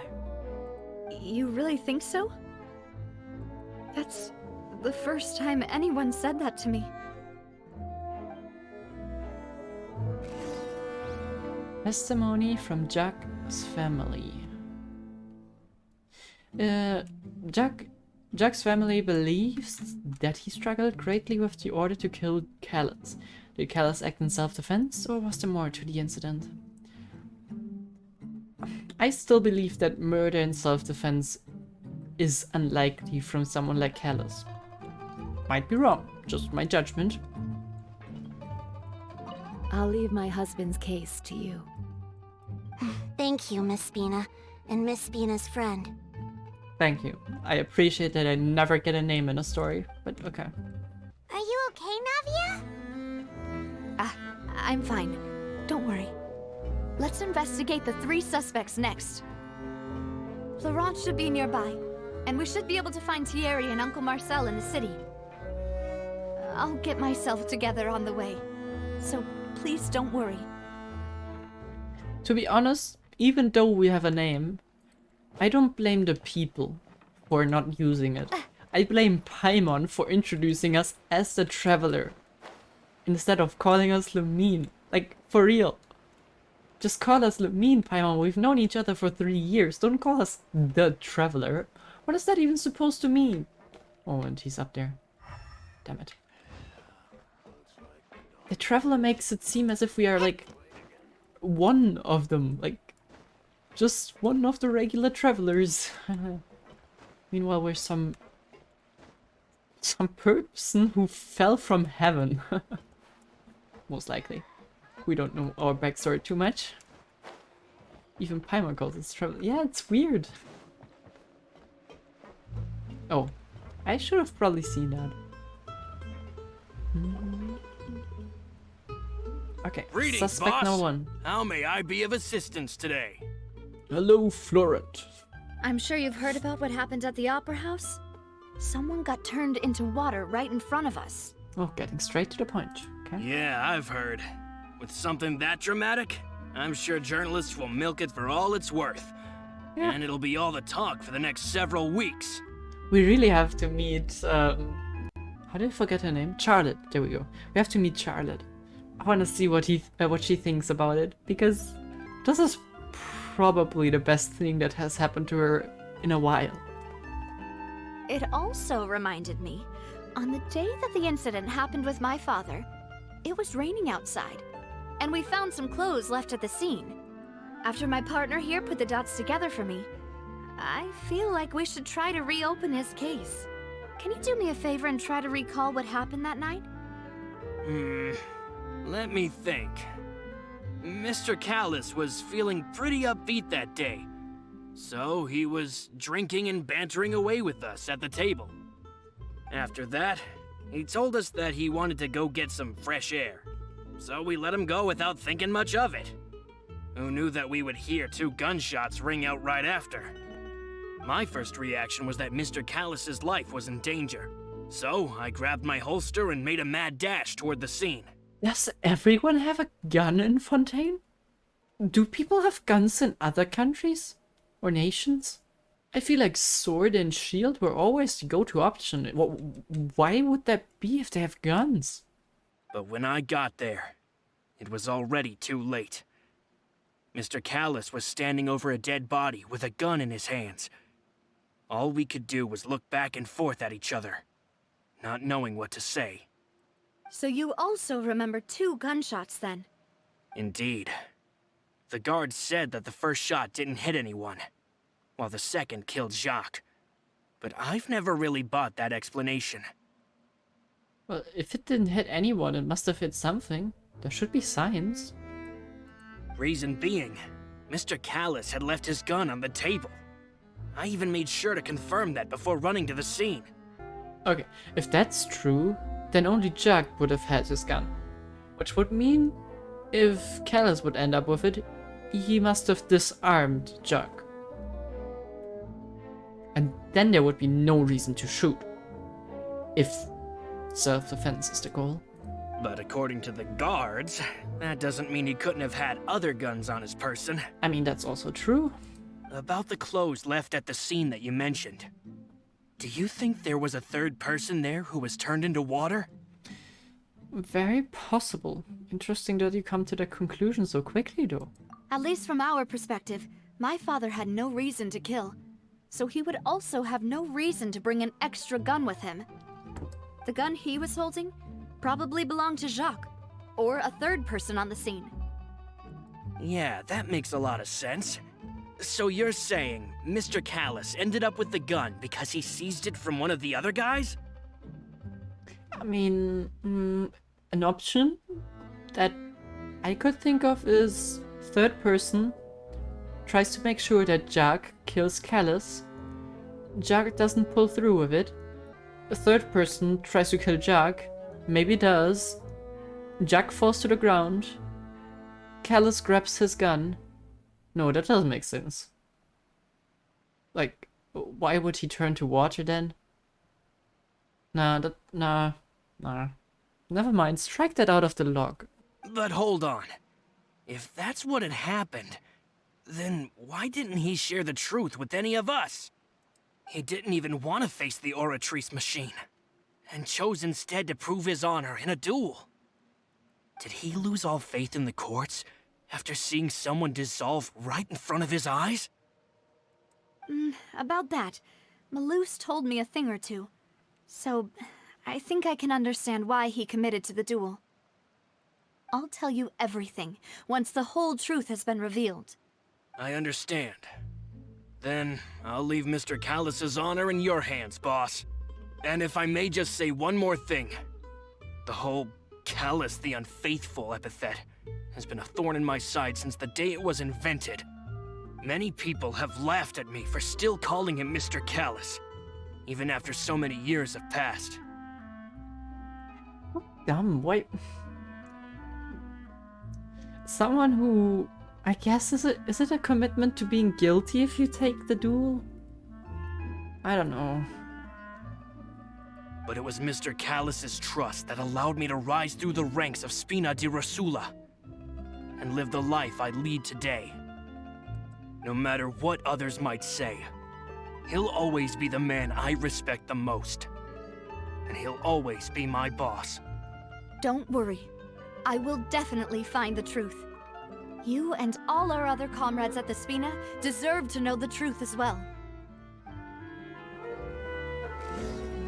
Laurent, the advisor to the Spina di Rosula, claimed that he was very grateful to Callus for his kindness. He was also present at the banquet of the day and can provide evidence that Callus did not carry a gun with him when he went out, considering that he didn't have more than one on his body.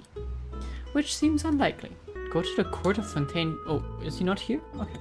You didn't see that? Oh, that's not the court of Fontaine. That's the court in Fontaine, not the court of Fontaine. Very different places. Let's go to the court in Fontaine. No, that's not the court in Fontaine. That's the court of Fontaine. The other part where I was before is the court in Fontaine.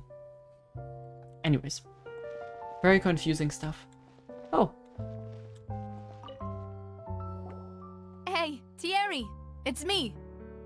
Head empty. It's confusing, okay? Oh, now, what brings you here, Miss Navia? I've heard that you made quite the name for yourself at the Opera House.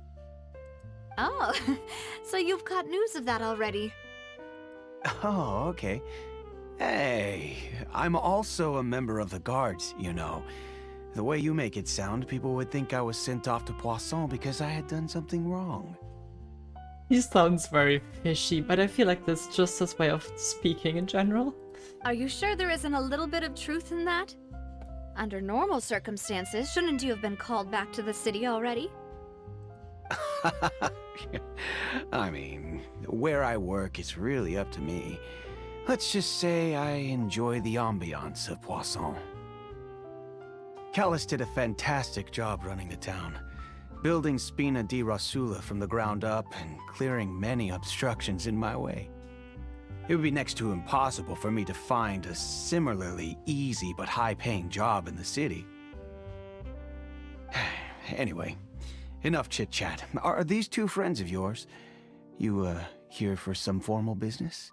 What do you mean, are those your friends? You should have seen that we worked together at the trial.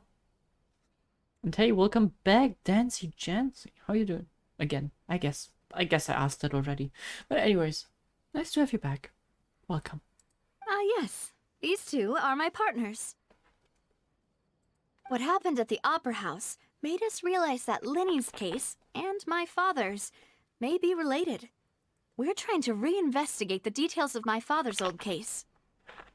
Ah, I get it.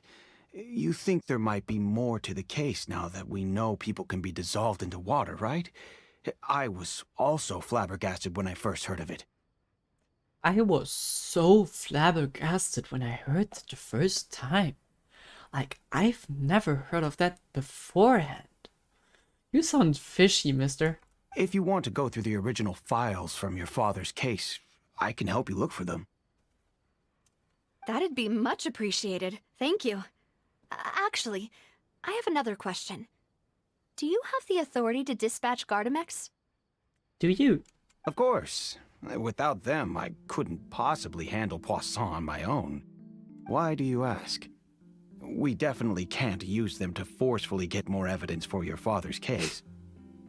I don't think that's what she meant. Well, you see, just recently, we were attacked by a horde of unnumbered Guardemechs in the city. So, if you hypothetically wanted to do something against me, all you would need to do is get rid of the mecha serial numbers and send them after me. Very, very subtle. Oh god, you're... Okay. Fantastic job, fantastic. If he did it, he's not gonna tell you. Then you think too highly of my abilities. Dispatching mecha is very different from controlling them. If I had to make an analogy, when you order a dish, the chef will make it for you. You can ask the chef to cook, but not to massage your shoulders or carry your baggage. Where's the parallel?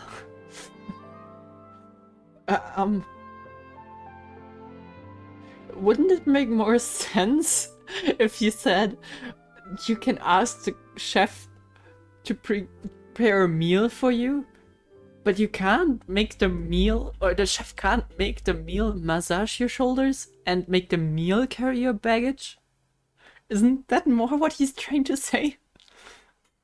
I guess that's one of the analogies of all time, I guess. If you try to make unreasonable demands, the chef would just think you're out of your mind and ignore you completely. The same goes for me and my Guardemechs. Removing a serial number is also not as easy as you might think. There are a lot of complex steps to it, and it's almost impossible to keep it a secret. Yeah, Nahida's proud of him, I'm sure. He will get a Dendrovision tomorrow, I'm certain. So I can promise you, those mecha were definitely private units. They're certainly not cheap. So, whoever their owner is must be super rich, powerful, or both. Now that you mention it, though, being in the synth business would definitely be profitable enough to afford this. I tend to believe what he said, though. And yeah, it makes sense that someone would need to be involved. Doesn't mean you could not be the one who is involved in this whole situation, just saying. But what you said makes sense. Oh, then you're officially in the clear, Thierry. Please don't ever make her a detective. Like, she's great at uncovering stuff, but not an undercover detective, please. Oh, well, thank you for the vote of confidence, Navia. I'm not sure if my reply to being accused of trying to murder her would be thank you for your vote of confidence, but okay. Jokes aside, I'd like to wish you all the best with your investigation. Yeah, we were all joking right now. Jokes, right? I'll be staying in the city for a little while, so just come find me if you need any support from the guards. Information regarding Thierry. Thierry is the person responsible for official contact between Spina di Rosula and the guards. According to him, only the sufficiently rich can privately own large numbers of Guardemechs, aka a private militia. Sure. Who's her? Hello. How may I help you? I'm here to see Marcel. Could you please let him know? You can That's just not say Marcel. Navia's Okay. looking for him. Who is Marcel again? Sure. I will let him know right away. I thought we were only looking for... Navia, people. hello. Oh. Sorry to keep you waiting. I'm not as young as I used to be, so my legs are giving out a bit. Oh, it's all right, Uncle Marcel. There's no need to stress. I just wanted to talk to you briefly about what happened in the Opera House. I'm sure you saw everything too, right? Yes, I've never seen anything so strange. Oh, you were at the Opera House too? That's right. I went there with Navia to see the magic show. Who knew it would turn into a whole murder mystery? I also witnessed your marvelous sleuthing work. Quite impressive. What the hell is sleuthing supposed to mean? To beat the Hydro I'll take Archon it at as a her own compliment. game on her own turf, I can already imagine everyone in Fontaine discussing your exploits over a few glasses of wine. I don't like how you put it. Also, I feel like she's gonna be real angry. Not sure if we should try to meet Furina again. She's probably gonna set fire to our asses. Oh, Paimon doesn't want to become the talk of drunkards. Well, too late. Apologies. It's just how Fontaine is as a nation. Everyone loves drama and theatrics. Uncle Marcel, you've also noticed that other thing, right? The fact that humans can dissolve in water?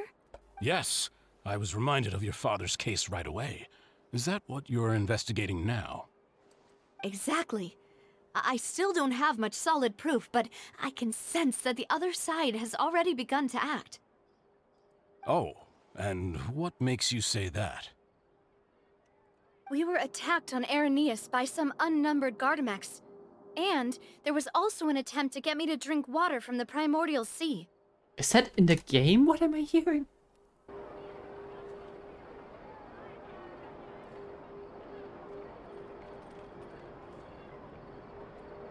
Let me open the windows. I'm not sure what I'm hearing.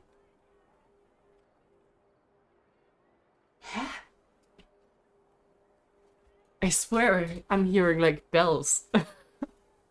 Dude, what is going on? I do still hear it. Is there an execution going on? I don't know. If not for the vigilance of my partner, I probably wouldn't even be here talking to you right now. Oh, you're giving us too much credit. Wasn't it you who protected us? Well, it was you being super thirsty, but that's like thirsty in a like having like thirst. You don't take it out of context. Alas, it seems things are heating up again. The peace that Callus sought so dearly will soon become a thing of the past. But rest assured, Navia, Poisson will always remain a safe haven for you. If you're scared, you can always return there.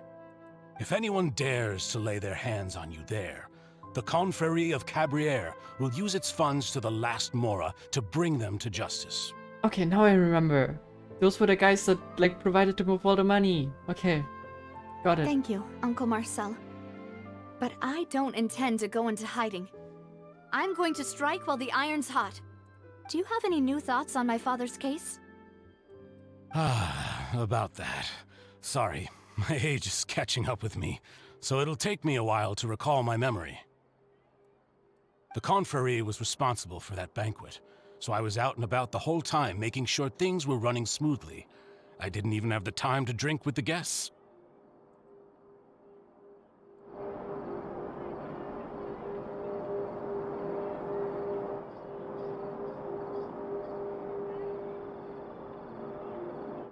I don't know what I'm hearing.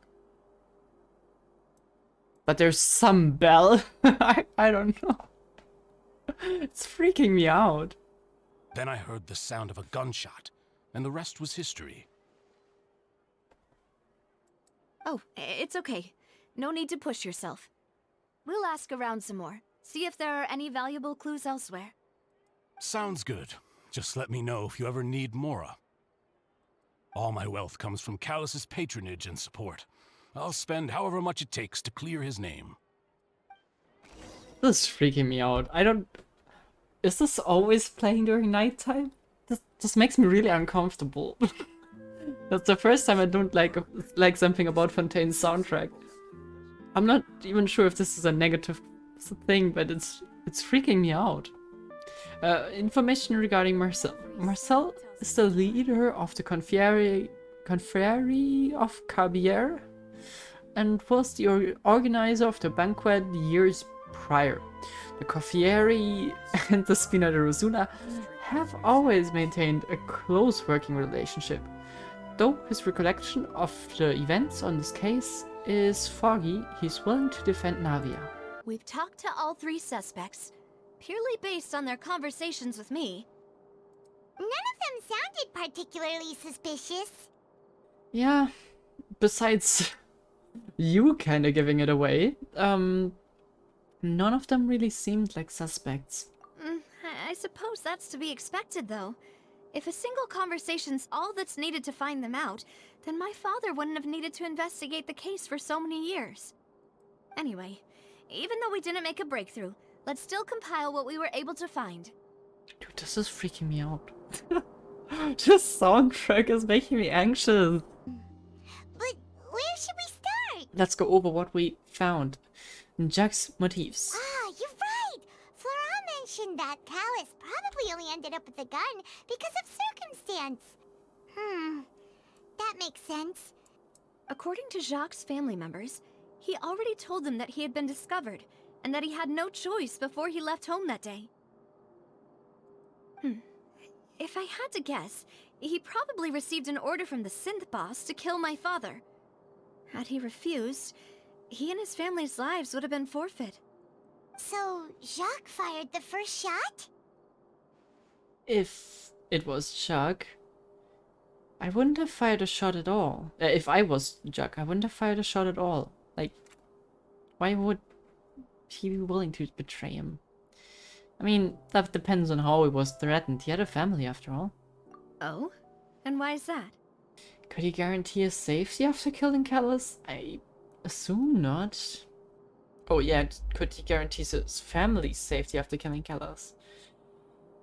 Yeah, that's a bit... Yeah, but he can certainly not guarantee it if he doesn't, right? Ooh, that's a good point. Jacques probably already knew that he was just being used as a tool for murder.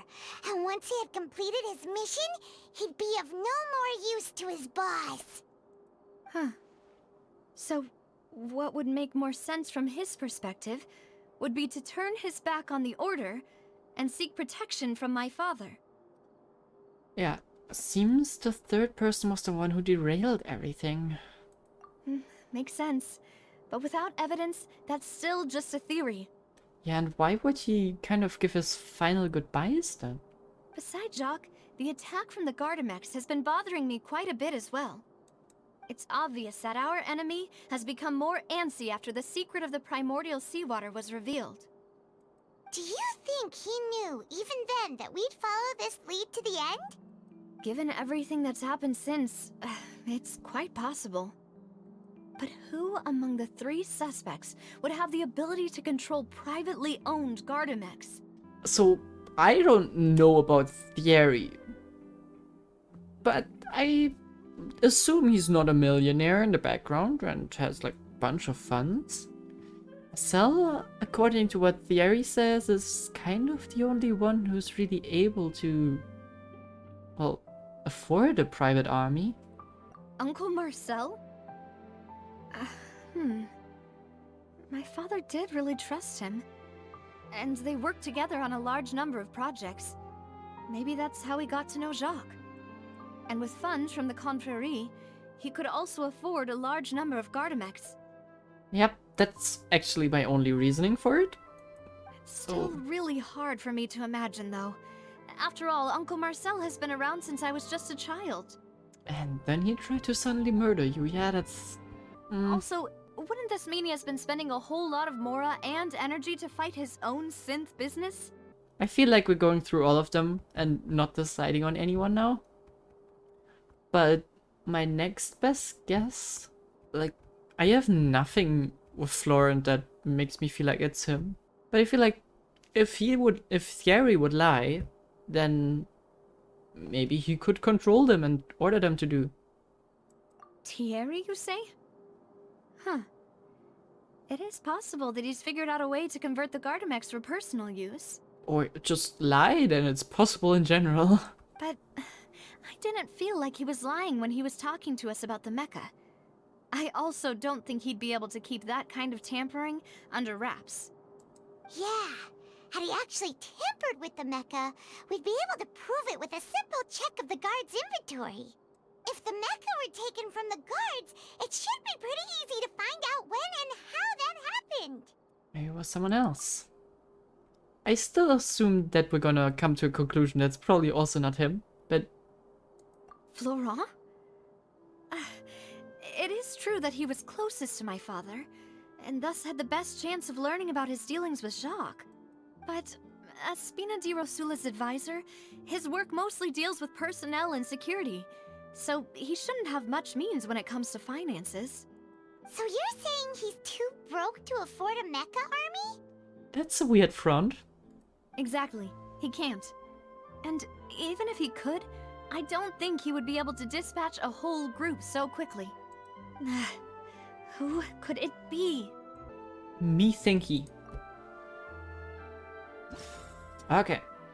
Well, I can just select them, so...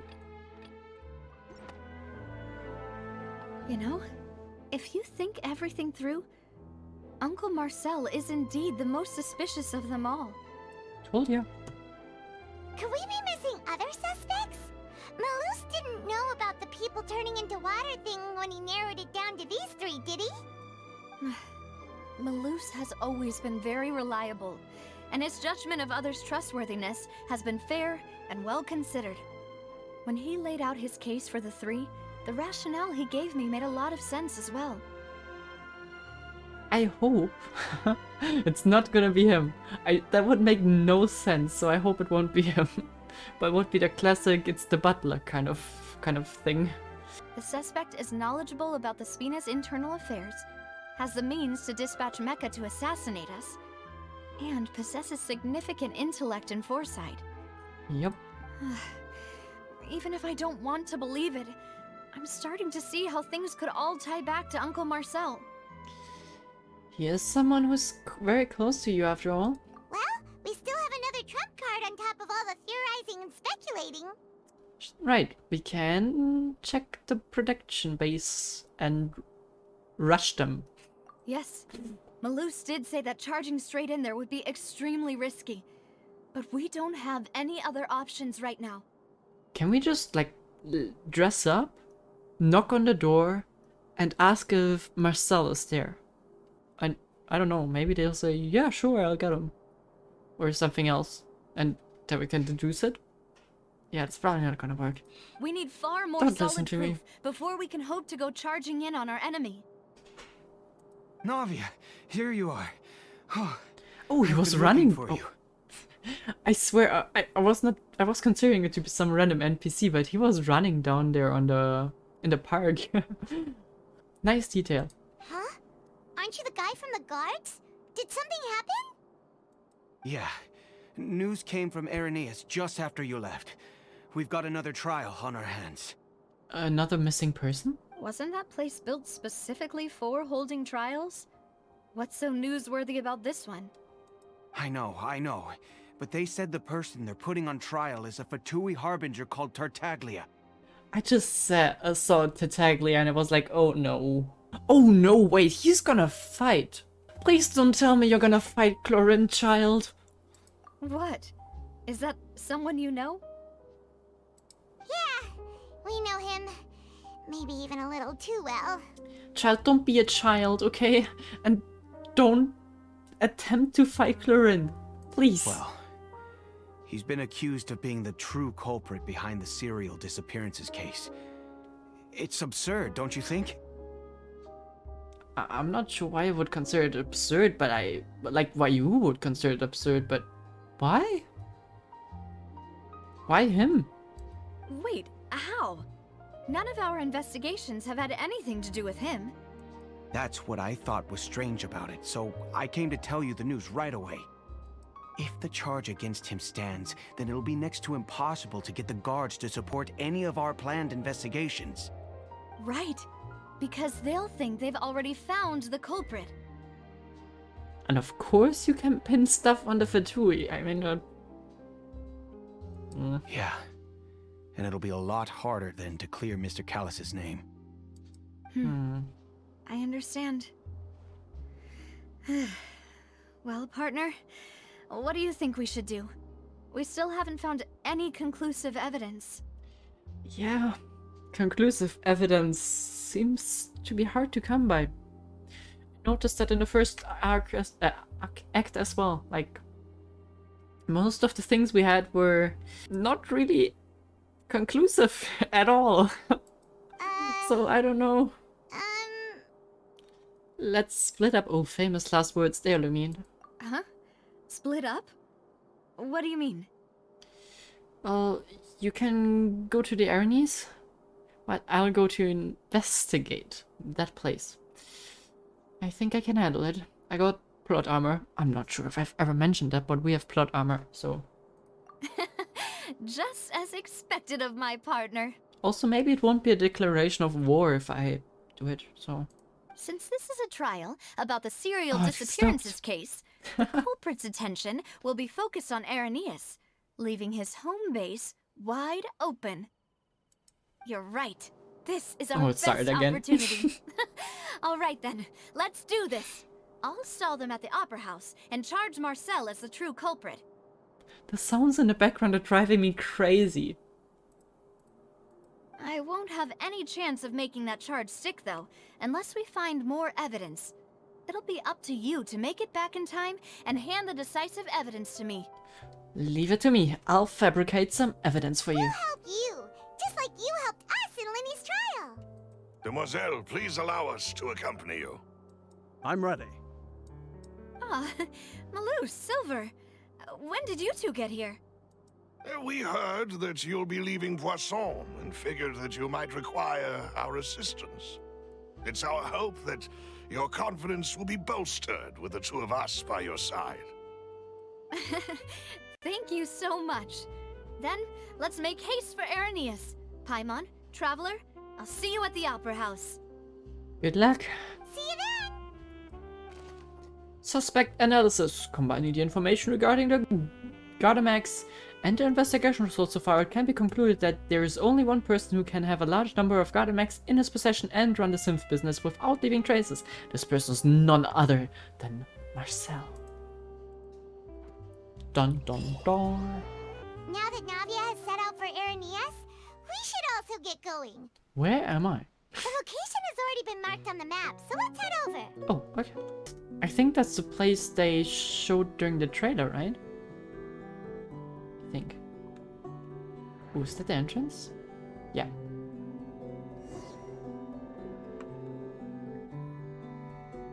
Finally found it! Huh. So this is the entrance that leads to the synth production base. That's a weird echo. Seem out of the ordinary at all. Scary.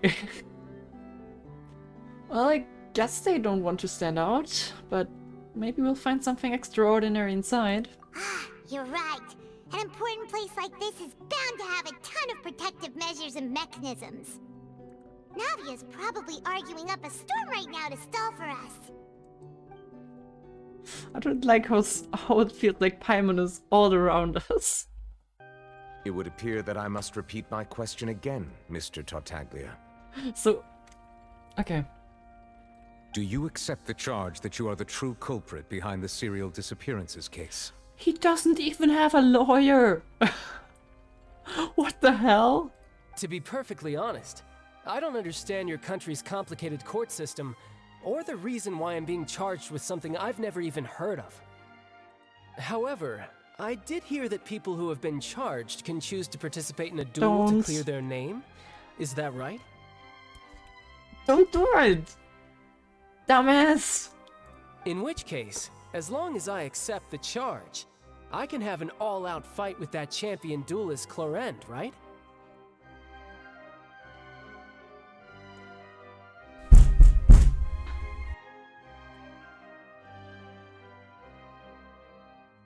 He has a death wish. I called it! Ah! Child, don't be so stupid.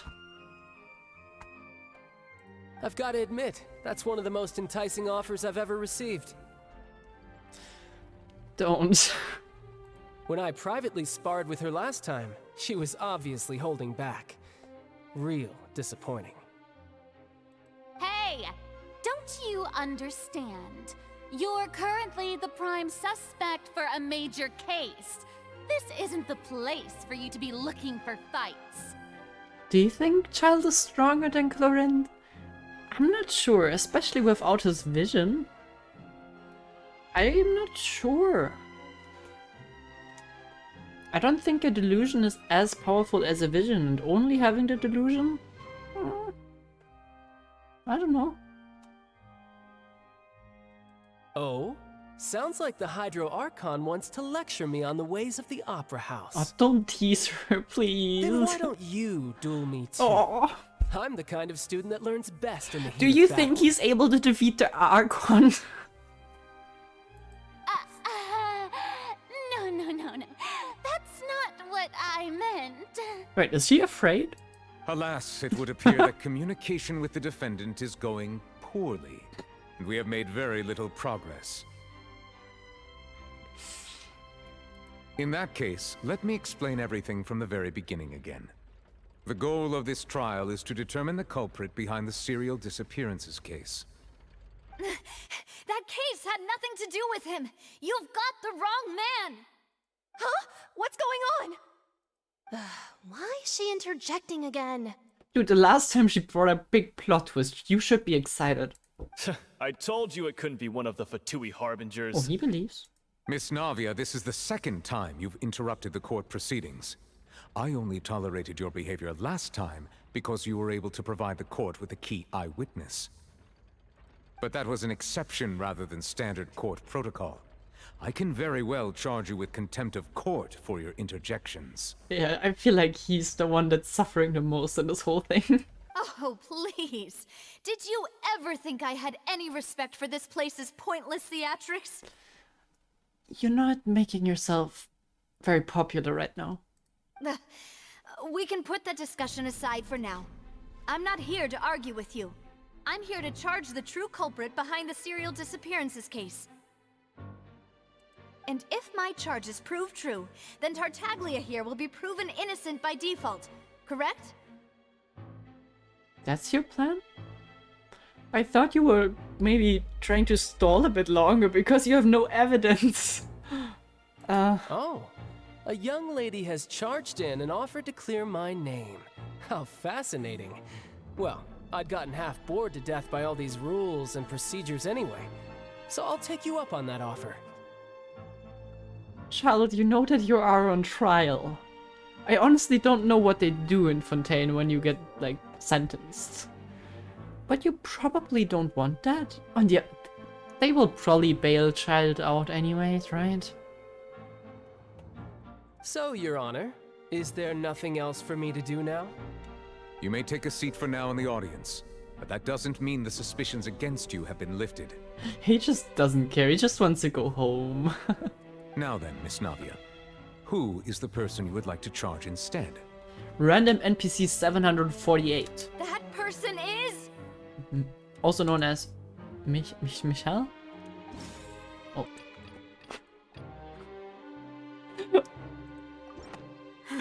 Okay. Something's not right. Let me think for a little while longer. I was just curious if she's gonna say something weird about that. But then I thought for a second she's just gonna do it. Oh, Marcel, hilarious. the head of Confrérie of Cabrières. Huh? What Confrérie? Never heard of them in my life. It's in the middle of the city. I've heard of them, but weren't they Spina di Rosula's sister organization? Oh, is this going to be a friends to enemies type situation?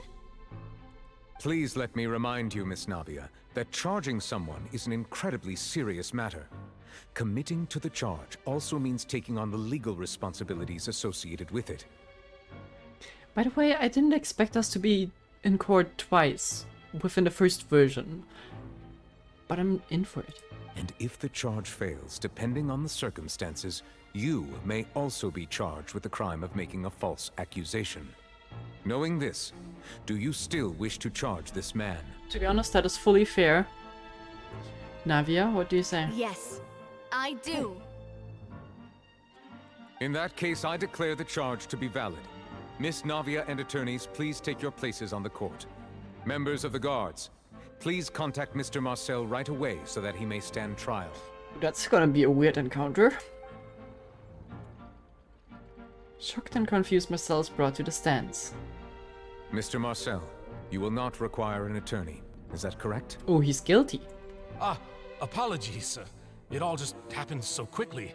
I still haven't figured out what's going on. I think an attorney won't be necessary. This is probably just a misunderstanding between me and Navia. Very well. In that case, since both sides have now arrived, Miss Navia, please present your charges. This is such a weird country, by the way. You're just minding your own business, and then suddenly someone knocks at your door and tells you, yeah, you've been charged. You're gonna have to go to national court.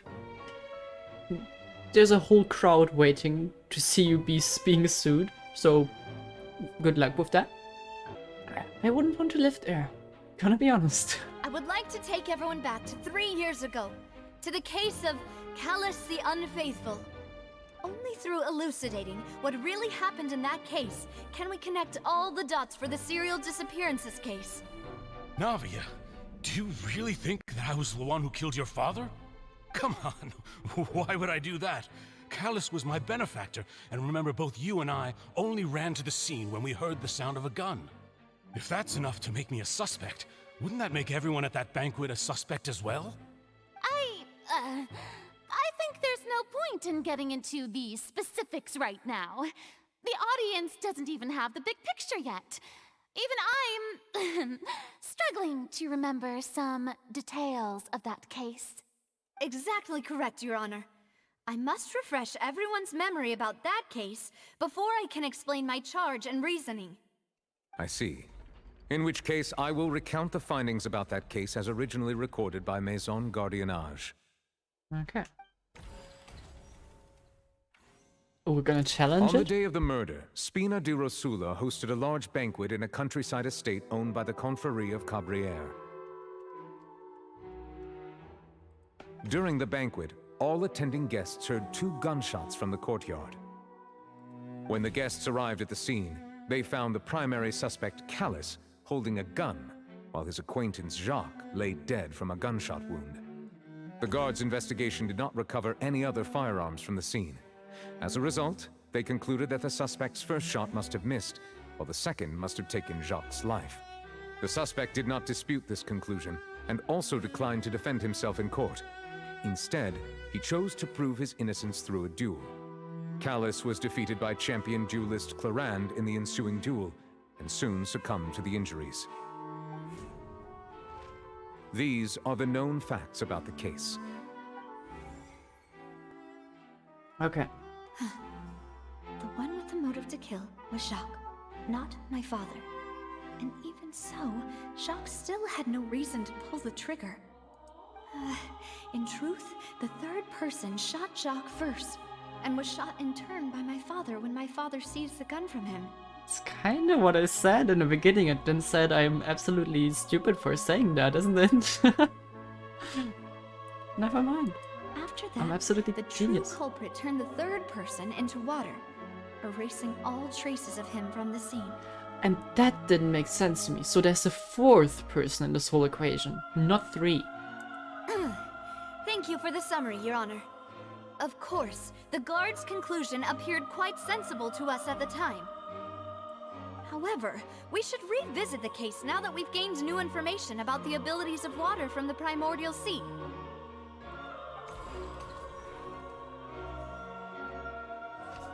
She came in with a conspiracy theory instead of real evidence.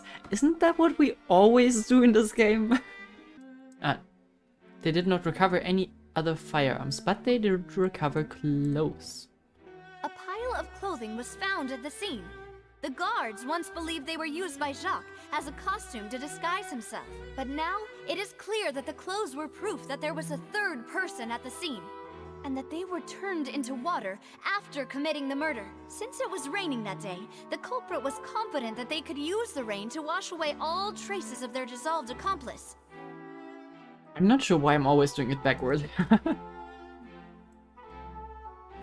He did not bring a gun. Wait, after recounting and reinvestigating, now certain that Callus did not bring a gun with him. Moreover, details of this case point to the possible existence of a third person. Right?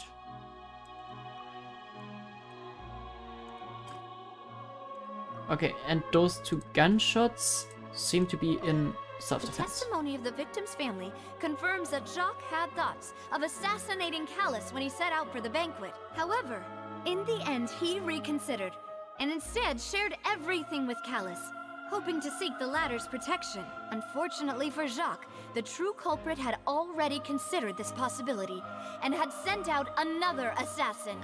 So, he sent out an assassin. He was trying to make Jack an assassin, but in case the assassin didn't assassinate him, he sent an extra assassin who could assassinate the assassin that should assassinate Calais. And as he doesn't want to have the assassin left on a crime scene in the end, he had the backup plan to assassinate the assassin with the primordial water. Damn, I love that. I mean, that was clear earlier on, but I love that it's such a loop of assassinations. When the guests arrived at the scene, they found primary suspect holding a gun. Based on blah blah blah, culprit. After conducting an investigation, there must have been 3rd person. Yeah, that was the 3rd person. This assassin first shot Jacques, then turned to shoot Callus, only for Callus to wrestle the gun from him and kill him instead. Realizing this, the true culprit caused the hired assassin to dissolve into water, leading everyone to believe Callus was responsible for Jacques' murder. This is the true version of events. Nice conspiracy theory you got there.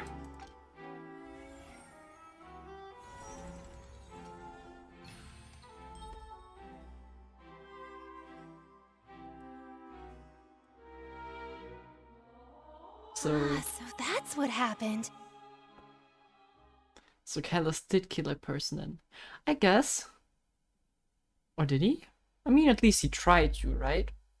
If he's successful, doesn't really matter, I assume. Maybe he killed the assassin. The assassin. But they still managed to, like, remove the corpse with the primordial water magic trick. So that it looks as if he killed someone. The assassin's dead body got dissolved, yeah. Wait, you're telling me something as dangerous as water from the primordial sea has been used for all these years? What a great theory. It also explains Callus's and Jacques' respective motives. I guess they didn't shoot each other after all. I'm glad you appreciate our theory and agree with it. That's very helpful. Thank you. Mr. Marcel, you are the one being charged with the crime. You should provide a rebuttal if you wish to prove your innocence. I mean, does he have to? All we said is didn't incriminate him at all, right? Ah, but I think I agree with everything Navia just said. In fact, there was nothing in her speech that directly implicated me. Just what I said. Then, may I ask some questions?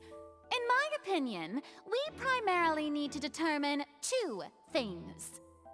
1, do you have the evidence to back up your claims? Yeah, the evidence, yeah, no evidence. I'm afraid not. At least not at this very moment. I hope she knows how ridiculous this sounds. If you don't have any evidence, you should just go home! Shut up. I may not have the evidence with me, but I know where I could go to collect it. If we look up the deserted clothes against a record of people who went missing around the same time, we should be able to find a match. Considering the serial disappearances case, the guards probably kept careful records of all missing persons from around that time, regardless of age or gender. That makes sense to me. Monsieur Neuvillette, I would consider this to be a reasonable investigative direction.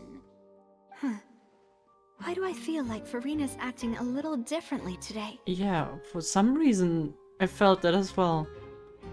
She seems like as normal as she can be. Like, that's not you saying she's normal, but she seems adult. Maybe she's scared of embarrassing herself again? Possible. Alternatively, she's become more diligent after charging an innocent citizen in the last trial. Yeah, I think that did her good. My second question has to do with the ensuing duel. If the truth is indeed as you described, then why didn't Mr. Callus explain himself in court? If he had testified that a person had been dissolved, he could have at least mounted a defense. I thought about this too, and the answer is actually pretty simple. He felt there were things that were more important to him. The dissolving power of water from the primordial sea is an important secret for the true culprit of the serial disappearances case. My father could have exposed it for all to see, but he chose to take it to the grave. At that time, Spina di Rosula was in dire straits, and his reputation had already been shattered. He had no guarantee that going forward with the truth would allow the culprit to be brought to justice. What was certain, however, was that it would paint a gigantic target on my back.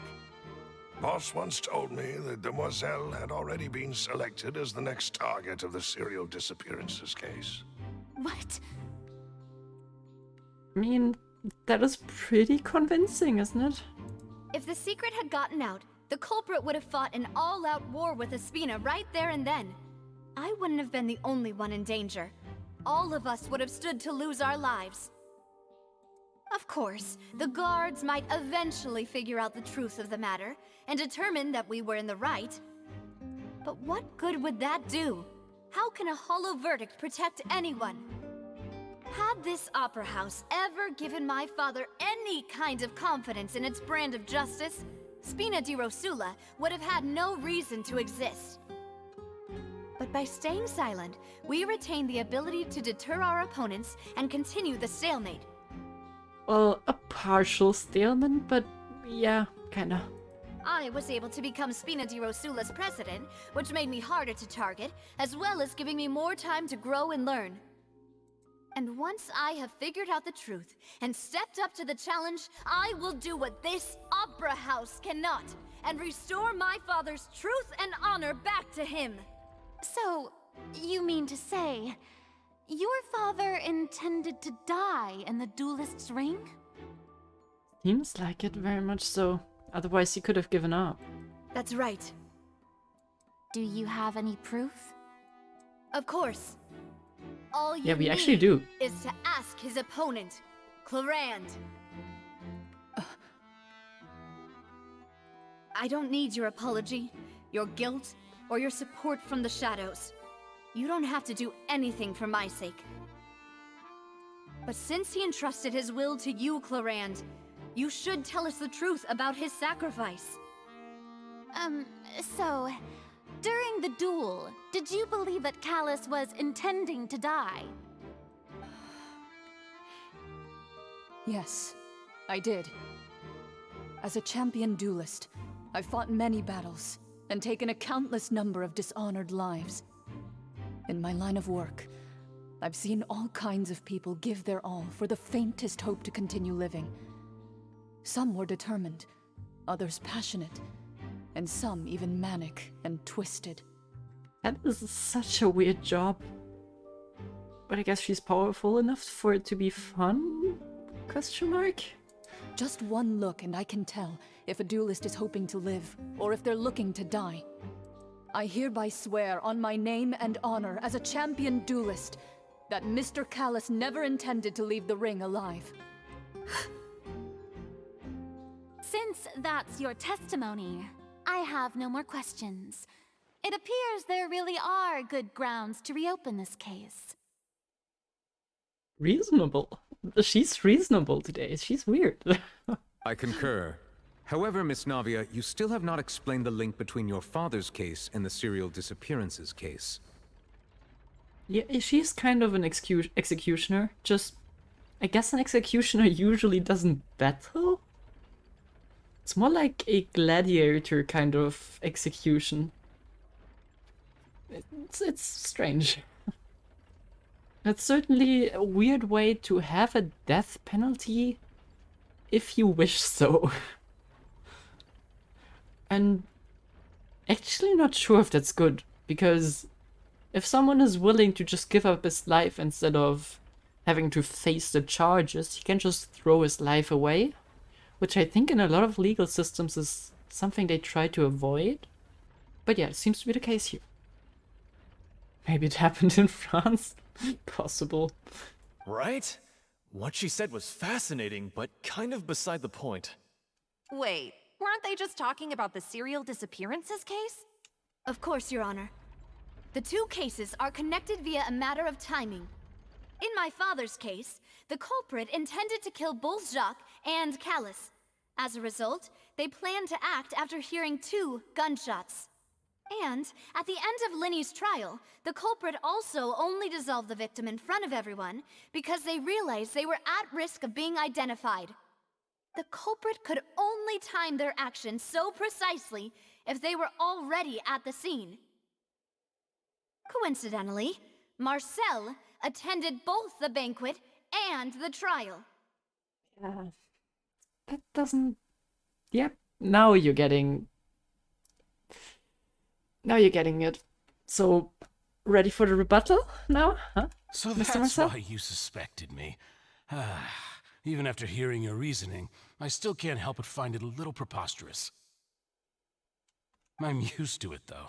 You've always been an impulsive and sentimental child, Navia. Oh, It's don't one of play your that most card. endearing traits. No need to appeal to pathos.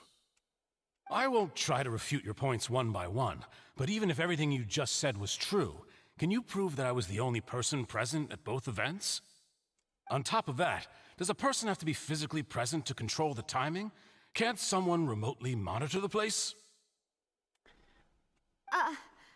Yeah, he does have a point. I mean, they have guns. Maybe they have remote controls as well. I mean, Oof. Don't know what she can say to that. I know that even with He's that, right. you might still think you can reduce the list of suspects with some further investigations, until I'm the only one left on the list. Alas, who won't feel at least a little hurt by an accusation of murder from a girl you see as your own daughter? But if I were to dismiss this completely, you'd also think I'm not being considerate of your feelings. Ah well, let Uncle Marcel teach you another lesson. okay, don't phrase it like that. Do you know what the biggest flaw in your reasoning is? To be honest, I don't mind if he's actually innocent and he's able to prove it. Go for it. He does have a case going for himself. I suppose you're gonna tell me anyways. It's timing again. But he sounds very menacing now. I'm a businessman by trade. From that standpoint, there's no reason for me to kidnap young women. It's a high-risk action with nothing to gain. I mean, we are not sure what people are gaining from kidnapping those women, especially since they are dissolving them. So, yeah, I don't know what's to gain there anyway, so I'm not sure how much water that sentence holds. In addition, I left my home in Snezhnaya when I was young to come to Poisson and work in some trade. My business only thrived when I received Callus's patronage. But the disappearances began before I ever stepped foot in Fontaine. I do apologize, demoiselle. This was my mistake. That's, that is, I'm sorry to say, a bit of a screw-up on your part, Miss Navia. No, it's not your fault. I'm sure he had come prepared. Is there anything else you'd like to say? Would you like to check the date of my first business license against the first known case of the serial disappearances? You can also take a look at my border entry records, or ask my friends and family when I left Snezhnaya for the first time. So I don't believe him because mostly he sounds very aggressive now, and he also seems to appeal a lot to emotions, which is usually not a valid argument. But he does factually have a case going for himself. Could those records and testimonies do something to appease the unspeakable anguish in your heart? But like, those sentences are very unnecessary. Seems like she got the wrong guy. At this rate, Navia will be convicted for falsely accusing him. I think you've done a superb job of dissecting your father's feelings as he neared the end of his life. But aren't you going against all of his wishes and expectations right now? He wished for you to become more rational, collected, and conscientious, instead of dwelling only on your own feelings. Ouch. Once you've learned to be more considerate of others' feelings, and to stop rushing headlong into things, you'd have met most of his expectations. This isn't just about me, and it never has been. The biggest difference between me and the rest of the victims is that I still have the ability to search for the truth, while that same agency has long been taken from them. The people whose families were destroyed by synth abuse, the people who lost their loved ones to the serial disappearances, and the people who suffered tragic ends due to their sense of justice. Many people's images are flashing before my eyes. I'm sure some are coming to those of you in the audience as well. And whose image do you see, Marcel? Is it a man named Vacher? Huh. Okay. Oh, so you do know that name. I'm merely surprised you'd suddenly say the name of someone I've never even heard of. Sure. I was waiting for you to say that. Okay, well, they're having fun in the court.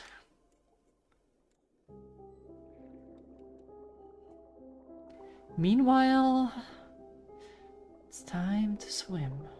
Okay, never mind, it's time to stop swimming. This is exciting.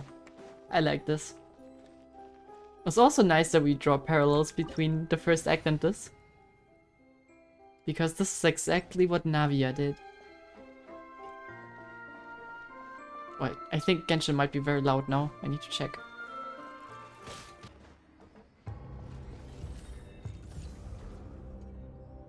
Okay. That music doesn't sound too inviting. Oh, but it's damn pretty.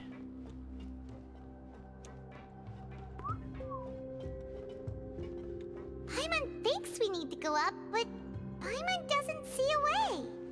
Let's take a look around. Maybe we'll find a hidden mechanism that'll show us the way up. Sure.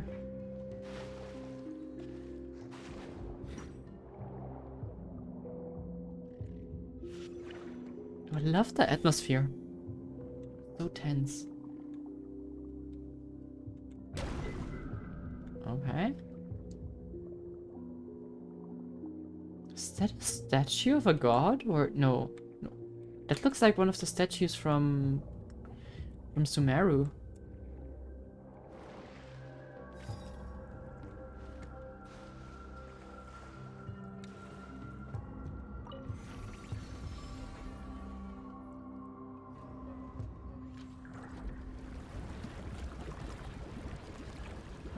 Alright.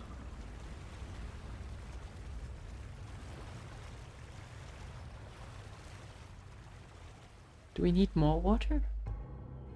Dude, the music is so tense. The water level is rising. Now we can swim to the top. Oh no. But this is still a ways away from where we need to go.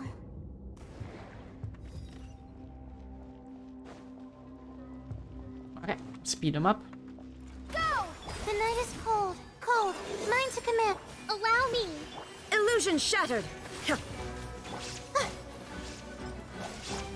Bombs away! Pew pew pew.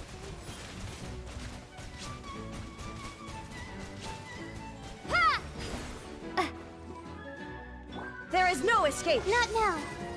Rest and rebuild. Billowing surge. Meanwhile, Childe is enjoying the show. I'm pretty sure Childe would rather be here and watch me fight. No, actually, Childe would probably prefer fighting himself. Stars, shine for me. Allow me.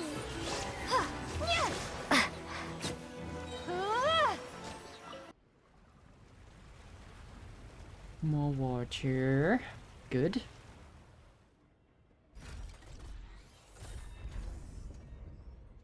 Oh, this is super pretty. Are you sure this is a drug factory? Now the path is clear. Let's go. Like, I don't mean to say that This can't be a drug factory, but if so, they have a sense for style. Doesn't make them innocent, but still.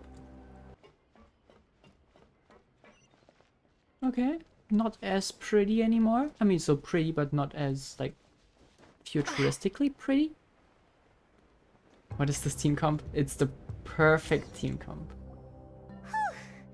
After all that, we finally made it to the innermost sanctum. Though, as expected, the mastermind isn't here. Well, if I'm not mistaken, he's being charged by Navia as we speak. That's right. Then let's hurry up and find some evidence so we can get back to the Opera House and help Navia.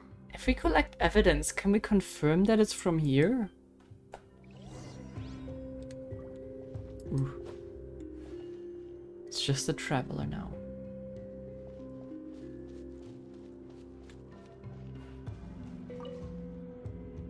What's all this? Aw, it's a bunch of really cute things. The dough. Pink accessories, a hair tie, a necklace, even a makeup box. So, do you think it's cute if that is probably the belongings of the murdered woman? Yeah, probably not. There's a name too. Oh, Paimon sees it too, but why are all these cute things labeled with different girls' names? Yeah, Paimon. Huh? You mean the girls from the serial disappearances? They were brought here? And then they were turned into water.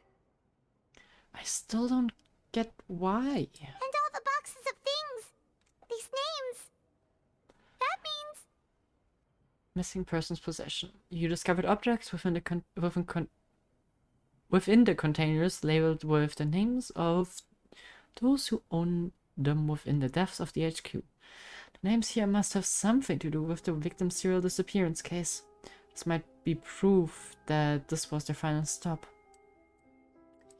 I don't get what they get out of it. Like, do they just get off to, like, dissolving people here? Or has it something to do with, you know, that, well, weird looking water? Is that the primordial sea? I mean, it is certainly water from the primordial sea. It's all sparkly. Oh, look! There's an important looking basin over here, and it's full of water! This must be water from the primordial sea. That means this is where they make all the synth! And that special water is the main ingredient! Paimon, quick, drink it, so we can confirm whether it's tasting salty. If you dilute it with normal water, you'll get synth, but the pure stuff can dissolve a human! Paimon will take notes on this incriminating evidence. Primordial seawater pool. The pool within the HQ is filled with water from the primordial sea. This mastermind can use this to create synth and directly use it to dissolve people. But why? Why? Bookshelf. That's probably our go-to choice. Nothing escapes Detective Paimon's eyes. I'm not sure. You're not really a detective without your glasses anymore, Paimon. Callus. Navia's father. Oh, this seems to be an investigation report on him. It's probably related to his and Jack's case. Yep, it's about finding someone to assassinate Jacques and Callus because of a lack of confidence that Jacques himself would go through with it. Well, is it signed, maybe? That would be, you know, nice. This should prove the existence of the third person, right? Surely. Maybe even a fourth. Is there anything else? We still have not determined the exact content of the key information Callus has passed on to certain members of his organization. Because it's fake. It was a bluff, right? The old dog's a real menace to deal with. Even if he abides by the promise he's made to us, he will still have the upper hand. He can act whenever he wants to make our lives miserable. The only option left is to remove him from the picture entirely. I concur. Let's send someone to kill him. He won't declare war as long as we don't touch Navia. Oh, seems like we've got a bunch of correspondence between the higher-ups. We planned this all well in advance, but still no sign of Michelle. They're all just so evil. Callous investigation report.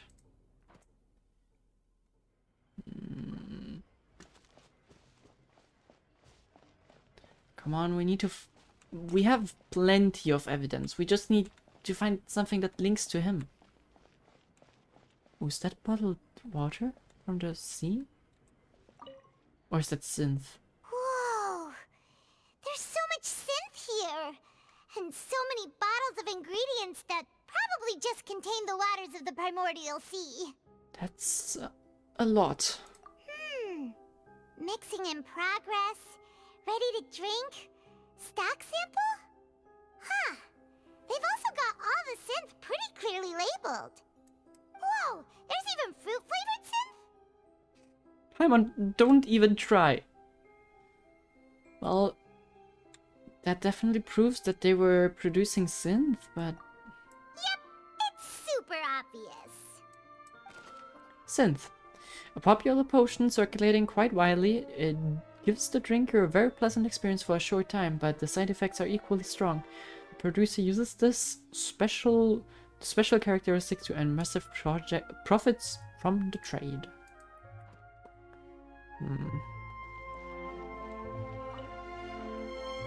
What's this over here?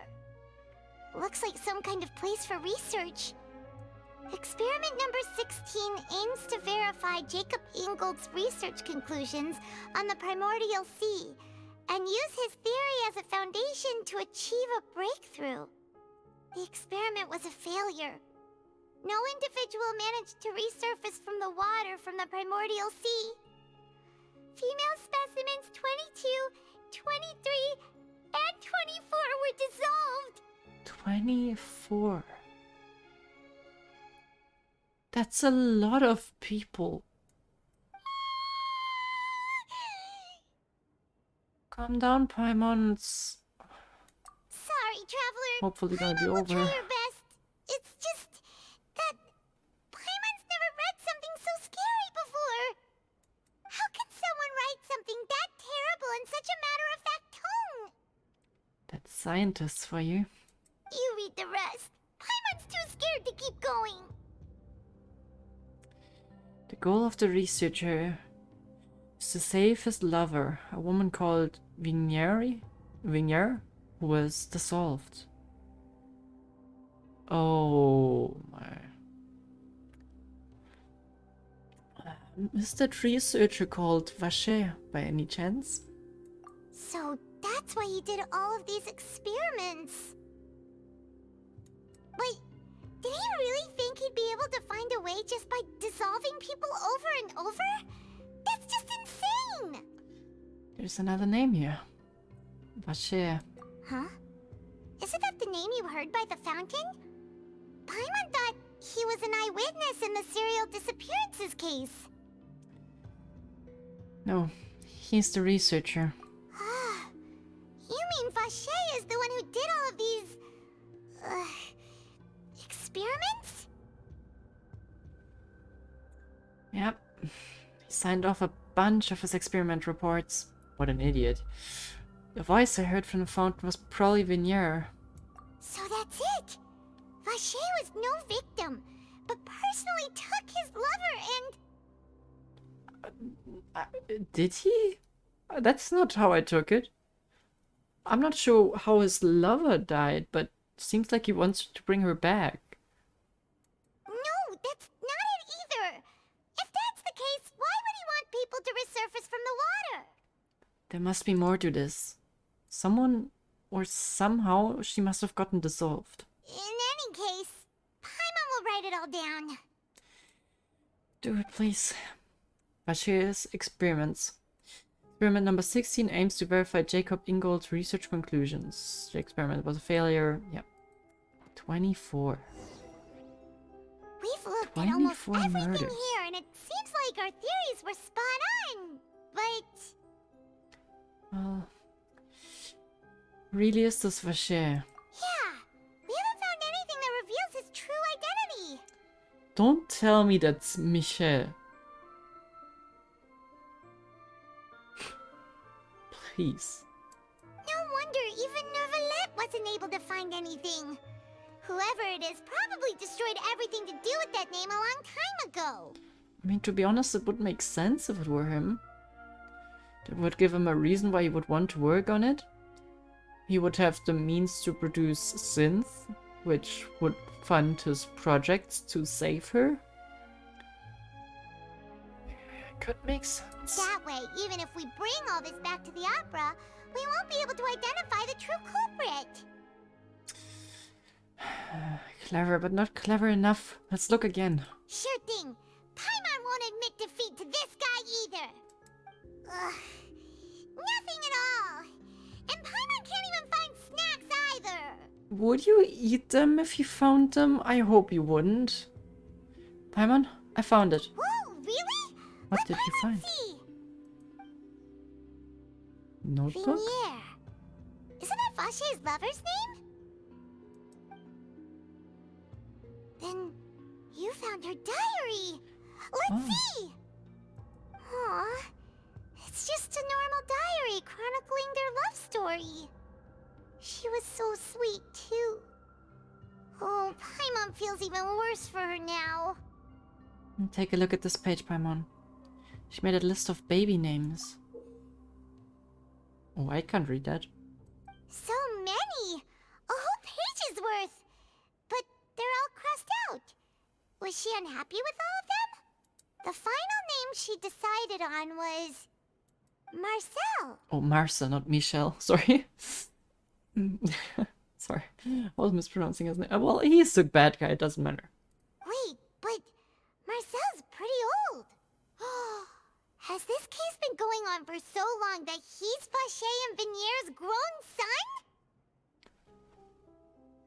Is that... No. I mean, I don't know. When was the first murder case? Was that more than 100 years ago? Then yes, probably. That's probably not it. Where's Michel? You keep calling Marcel that. Yeah, I thought... I don't know why. Sorry. Anyways, Paimon, we got it. Let's go. Hey! Paimon still hasn't figured it out yet. Vinier's book. A notebook belonging to the lady named Vinier. She records many stories of her time with her lover, Vacher. One of these pages, she prepared many names for future child names. And the name she settled on in the end was Marcel. Okay. Or aka Michel. Obtaining the final piece of evidence, you ran back to the Opera Epiclès. And whose image do you see, Marcel? We're back here, okay. Is it a man named Vacher? Huh. Oh, so you do know that name. I'm merely surprised you'd suddenly say the name of someone I've never even heard of. I was waiting for you to say that. Because now we can bust in. Navia! We're back! I'm sorry, Neuvillette. As expected of my partner. I just knew you'd return in the nick of time. I'm so sorry, Neuvillette. Just how often do you intend to flout the rules of this court? I'm sorry. It's all right, Monsieur Neuvillette. Given their confidence, I expect they've found the crucial evidence.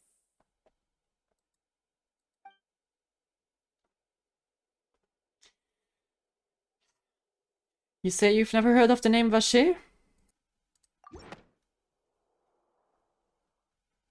But the truth of it, Marcel, is that you've always been Vacher. Huh? We've investigated your lair and we already know everything! After your lover, Vinier, was dissolved, you kept abducting young women to experiment on the hopes of bringing her back to you! You even created Marcel as a new identity, and destroyed all records of your past as Vache. So that's it. Even the villains in opera performances rarely go that far. And with that, Marcel's motive has now been established. This information regarding your past also dismantles your prior timing defense. Well, Marcel, do you know where you went wrong? You fixated your gaze on the lover that passed away, instead of paying attention to the living people around you. Yep, and the lover you wanted to revive so desperately doesn't even want to get revived. So, what are you doing is pure nonsense. I'm sorry. So, you never noticed how we changed, or how we grew as individuals. You also never understood Boss's real expectations for his daughter. Or our determination to see things through. Your determination. Mr. Marcel, please speak up now if you would like to defend yourself. Otherwise, the trial will move on to the next stage. Do you really think I wanted to do any of this? Is that an admission? Pay attention to you? What for? Have you ever paid attention to me? Ever empathized with my pain? Ever known how it feels to watch the love of your life dissolve right in front of your eyes? No one helped me. No one even believed me. All those decades ago, even the officers from the Maison Gardiennage were laughing at me. Don't tell me you partially did this to make people feel the same pain and then believe you and empathize with you? They said there's no way a human being can turn into water. So I must have gone mad from grief. Vignier's death was brushed away by all of you as if it didn't matter at all. Well, now you know, don't you? Ha! Well, it's too late now. All those who were dissolved are gone forever. You only have yourselves to blame. You set up this ornate opera house in pursuit of your so-called justice, your beloved drama, while turning a blind eye to the suffering of the people. Vignier is dead. We promised each other that we would always be together. Wherever she goes, I will follow. Then why don't you dissolve yourself? But I'm not from this he's not from blasted Fontaine. place, so I can't be dissolved, no matter what I do.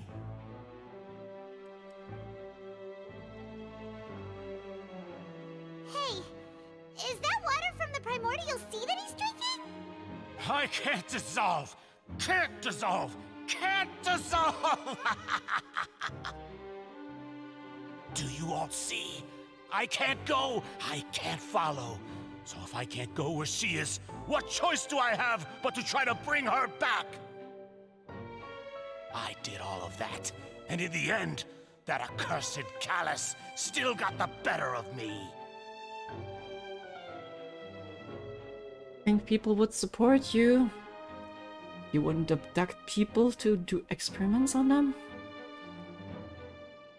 I spent my entire life living on pins and needles, only to get stabbed by his idiot daughter at the very end. The suspect is exhibiting signs of mental distress. Guards, please restrain him. Don't touch me! Don't anybody come near me! I still need to save Vignier. A promise. We made a promise. Vignier. Vignier! Please, Vignier, don't think badly of me. All I want to do is fulfill our promise. Oh man, it's tough. Oh. What do we... At this point, the verdict of this trial is clear. With Mr. Marcel's conviction, the charges against Mr. Tartaglia no longer have any basis. Fine by me. I was in a bad mood, but after a show like that, I'm actually feeling pretty good. Traveler, please submit all the evidence you have collected to the guards, so that I might review and summarize the truth behind the serial disappearances case. Neuvillette proceeds to review and compile the man evidence. now known as Marcel was originally named Vacher and worked as an adventurer with his partner and lover Vinière. During an underwater expedition, Vinière accidentally came into contact with water from the primordial sea and was dissolved in front of Vacher as a result. Vacher learned of the primordial water's existence through the work of others and began to kidnap young women for research, with the goal of discovering a method to restore Vinière back to life. To cover his tracks, he invented the new alias of Marcel and began to operate a business in Poisson. Okay, so that is also what would have happened to Lynette, right? I assume that's why some people at a banquet in, I think it was Snezhnaya, would be interested in her and some other ladies from Fontaine. During the course of his research, Vacher discovered that a diluted concoction of water from the primordial sea can induce feelings of euphoria, and began to manufacture and market synth. However, as he accumulated wealth to fund his continued research and expanded the scope, he came into conflict with Spina di Rosula. You think that's different? I'm not sure. I thought so too, but it would also work. So I'm not sure if that's what they were kidnapped for, or were planned to be used for. I'm not sure what's worse, so I don't know. Both are pretty terrible. After exchanging blows with Spina di Rosula for many years, Vacher decided to assassinate their president Callus at a banquet. Although the assassination did not go as Vacher expected, he was able to turn Callus into the murder suspect by dissolving the assassin he sent to the scene. And just recently, Vacher attempted to frame Linny as the culprit of the serial disappearances case, using a similar method. However, his attempt to frame Linny failed, and the power of water from the primordial sea became public knowledge. This case also exposed enough of Vacher's machinations that he was eventually successfully charged in court. Yep. By trying to trick Linny, he screwed up. Thus concludes the enigmatic history of the serial disappearances case, with the truth revealed to all. Don't cheer! The Oratrice will now deliver the final verdict regarding the charges against Mr. Vacher. It's not a cheer moment.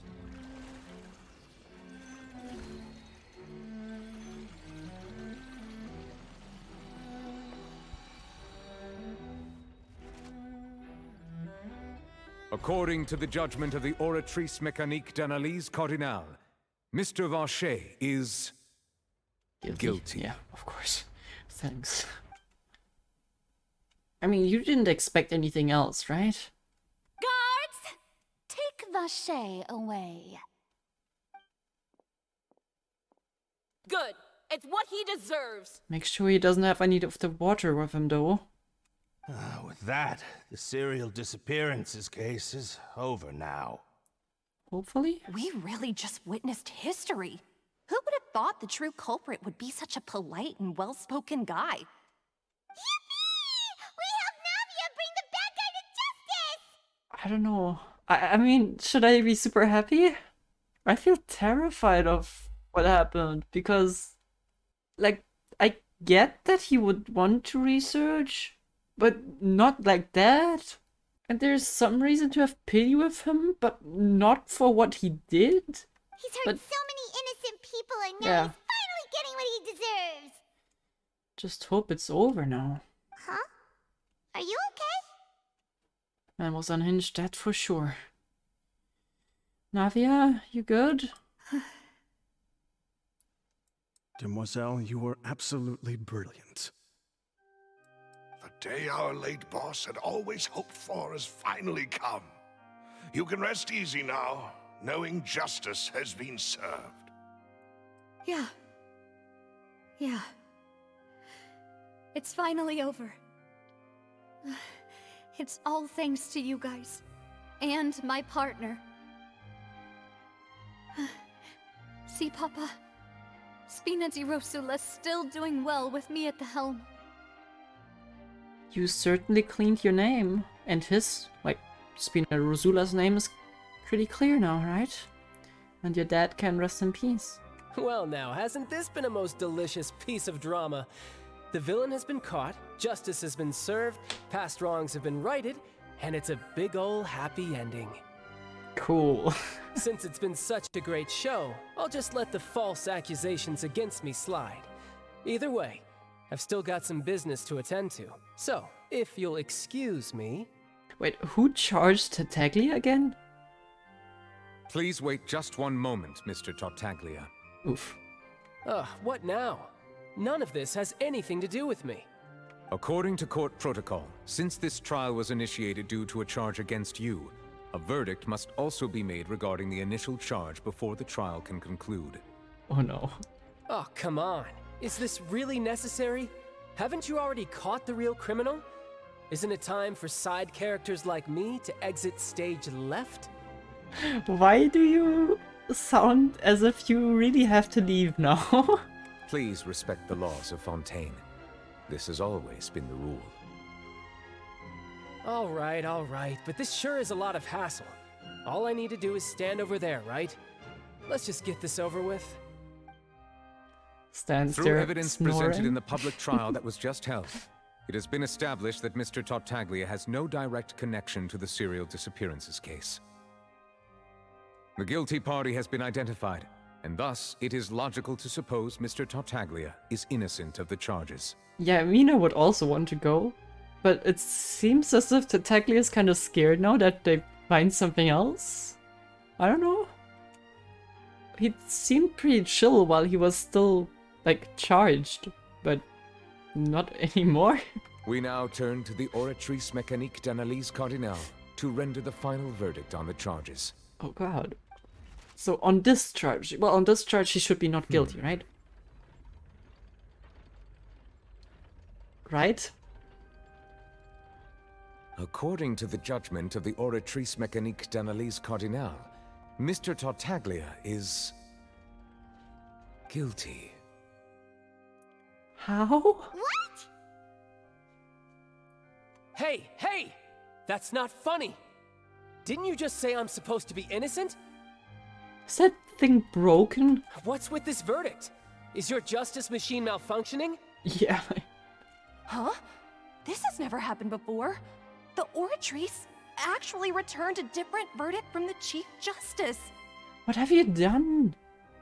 Child, what are you doing? I mean, have you ever heard of an innocent Fatui Harbinger?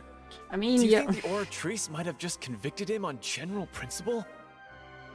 But weren't the charges about the serial disappearances case? No matter what else he's guilty of, it shouldn't affect the verdict in this case, right? Yeah, that's what I thought. What the hell is going on here? The judgment of the Oratrice Mécanique d'Analyse Cardinale is, by law, the final verdict of the court. We must accept the guilty verdict. No! Guards, please take the suspect into custody per court protocol.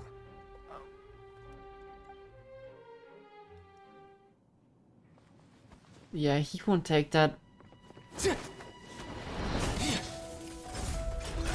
So this is how justice is done in Fontaine. What a joke. I get it. I would defend myself. You've got your rules. Well, I've got mine too! Yeah. Fight for it, bro.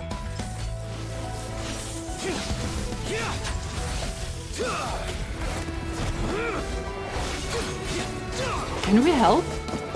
I'm willing to help.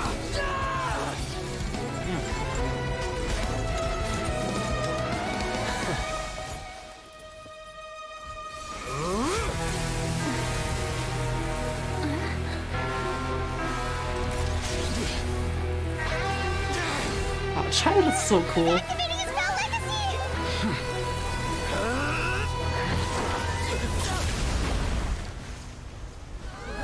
Whoa? Was that Neuvillette? I am sorry. If you have been wronged, we will find the truth. But the rules of the court must be upheld.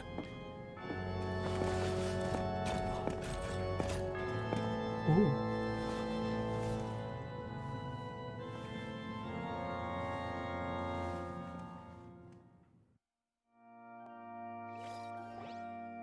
Hey, Monsieur Neuvillette, what's going on? Shouldn't they have been cleared already? He literally went in there and just went, sit. I actually was on Childe's side there, I'm not gonna lie. Kinda wanted him to sweep the floor with them and just bail. Neuvillette does hold on to his laws and rules a lot, even though he thinks it's false. But how can the Ocratrice Cardinal thing be wrong?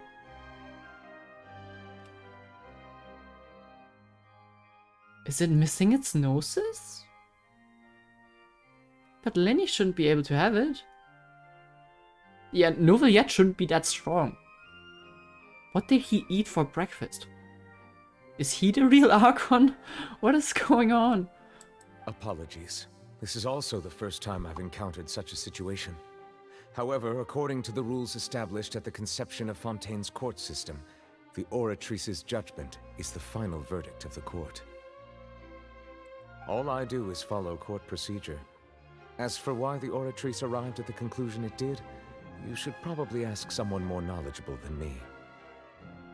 Maybe because the Archon is not able to make good decisions in this country.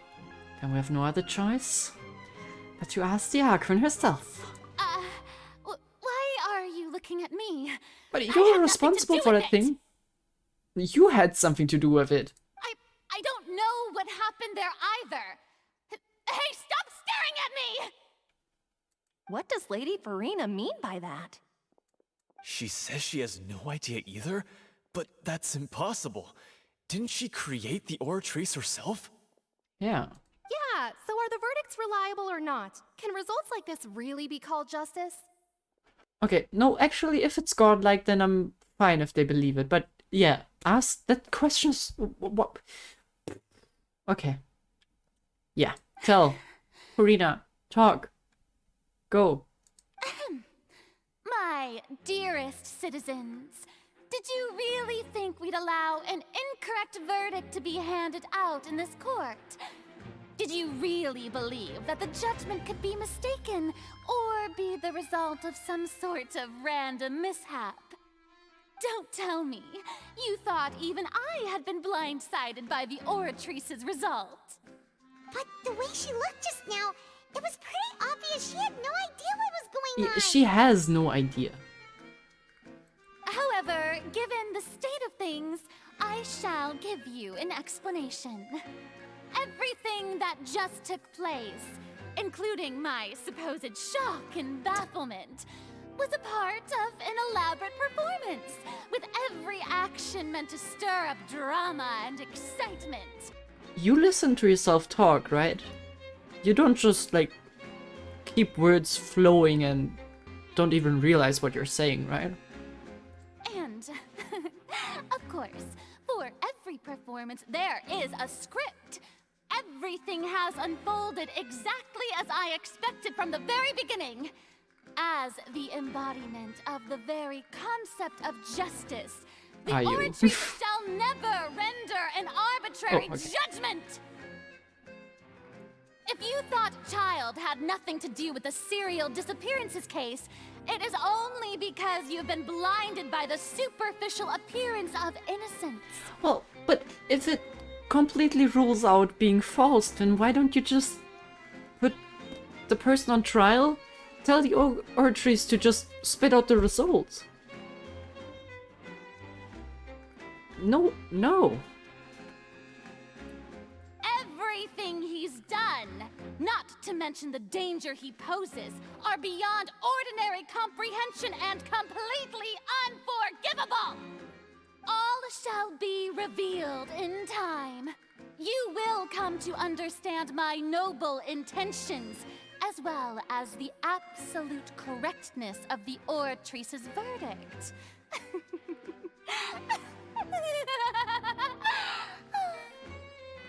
I'm sure her inner persona is crying behind her right now, panicking. Now, Having said that, although I hate to leave things hanging in suspense, it is now time for this performance to end. As the lead actress, I shall be the first to take my leave. Toodaloo! So she chose to make her escape after all, did she? How do people put trust in her? How did it happen in the first place? So you're saying we shouldn't put much stock into what she just said? I don't know. She probably just put on that performance to save face. As for the truth, it's unlikely that she actually has any idea. How are they putting so much faith in a god that permanently lies? All the time! Wait, pull a rug out from under her. However, please be assured that I will continue to investigate this case in a personal capacity. Just as I promised, if the judgment has been incorrect, we will do our utmost to clear his name. Alright. Even though we feel pretty badly for him, we'll take your word for it for now. After all, he's done plenty of bad stuff, so he should have known he'd go to prison someday, right?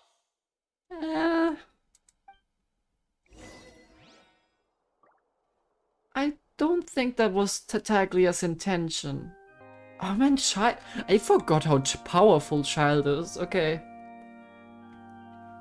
But still nothing against the little bonk from Neuvillette. Oh, Monsieur Neuvillette! That power you showed when you took him down. Who are you really? I'm the Chief Justice of Fontaine, of course.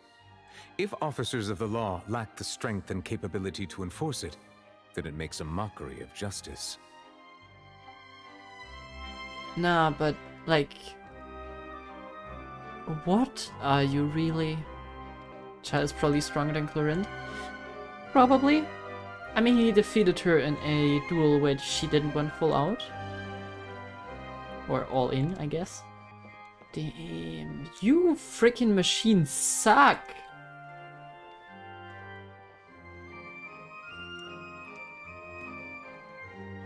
Like, come on, there's no way that people still believe in the Oratries and Fossilor if this thing does something like this. You can't just rule Childe guilty in this situation. Like,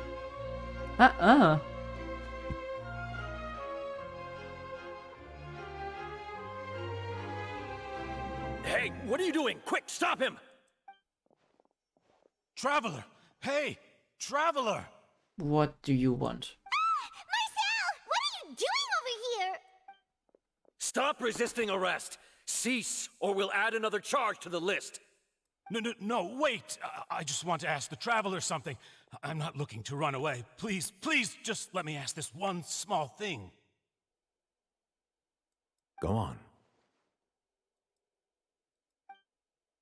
Thank you.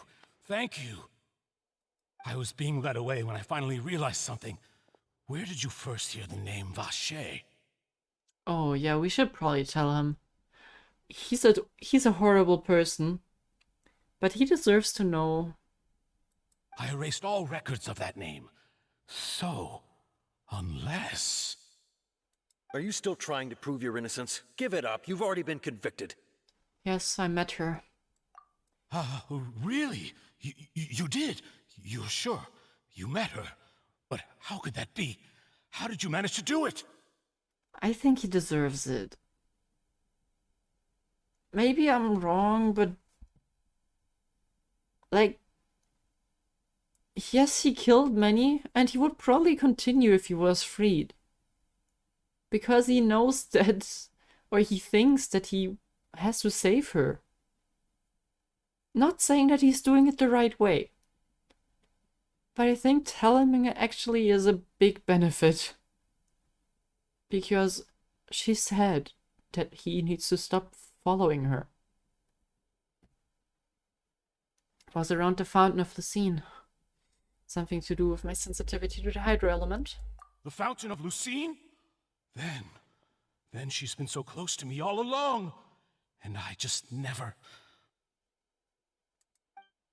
Please, please give me a chance to talk to her again. Just let the Traveler take me to the fountain to see her one last time. This is the last request I'll ever make in my life. You can do whatever you want to me afterwards. I don't care.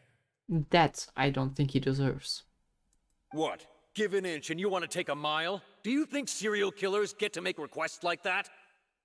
That I do not agree with, yeah. Paimon agrees. Why should we give him what he wants when he's only done a ton of super terrible things? This request, is it worth as much to you as your life? Of course! Wait, no. It's worth even more than my life. Humans. Will they betray the instinct to live just to satisfy spiritual needs? Very well. I will grant your request. Really? But she even I think what we should have done here is tell them she doesn't want you to chase after her. Let go. Take your sentence. And after that, try to turn your life around somehow. But not making them meet. That I don't approve. Your Honor, I fear that... I will go with him. You do not need to worry about any escape. Also, how do you guys expect that I am able to get you guys there? In that case, I shall leave him in your most capable hands, Chief Justice. Thank you, Your Honor. That he doesn't deserve. Okay. The opera looks like a guillotine. Yep. I said that the first time I saw it from the little bridge. It is a guillotine, and it's not on accident.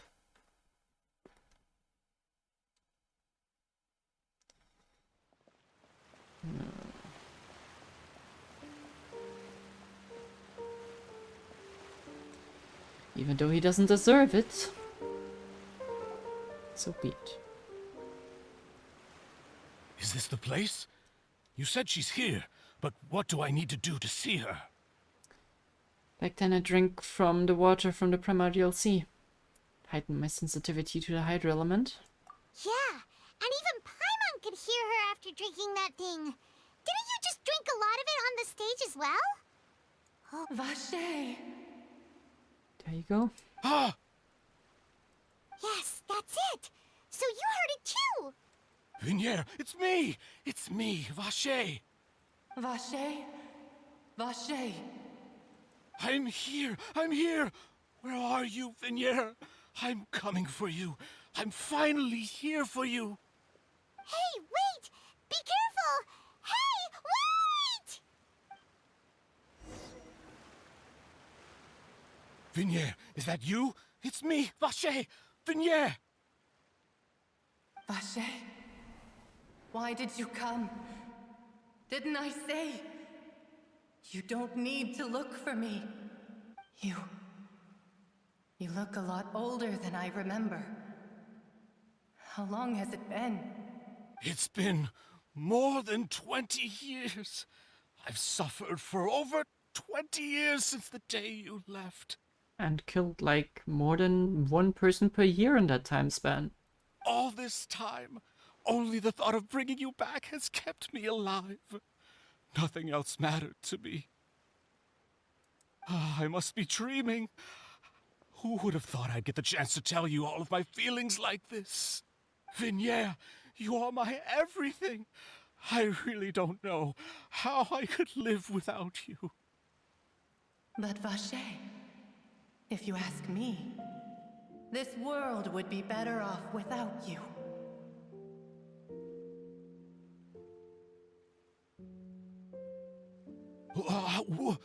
What are you saying? Right to the point, are we? If not for you, I would have finished my law degree and probably become a top-tier attorney one day. If not for you, I would have continued to pursue my love of the arts, and my works would have been displayed in the Palais Mermonia itself. If not for you, I would at least have been able to take care of my mother. And she would not have grown old and died alone, with nothing but the tears on her cheeks. It's all because of your selfishness, Vache. It's all because of you. You... Wait, you are not Vignier. Who are you? You're right. I am not Vignier. I am the sacrifices. Is it all of them? Like, maybe part of it is Vignier, but it's all of them? All of the dissolved people? Every woman who died by your hand, as our bodies dissolved, our consciousnesses flowed back to the primordial sea. Our thoughts circulated endlessly within the primordial sea, and we were no longer individuals, but we became one, just as streams of water come together in the sea. I'm Cressy. I'm Lemony. I'm Azine. The only one I am not is Vignier. Why? But then, where is Vignier? She doesn't want to see you anymore. Every tendril of her consciousness is avoiding you. This is what you get for your selfishness. Your selfishness robbed us of our lives and our futures. You said time and time again that you'd do any and everything for her. That is, I think, a harder punishment than he could have gotten otherwise. But did you ever consider whether she'd want to see you do the things that you did? If she would despise you for what you became? I assume if he would be able to bring her back and tell her, yeah, I killed like 30 people in reckless experiments, I don't think she would want to hear that.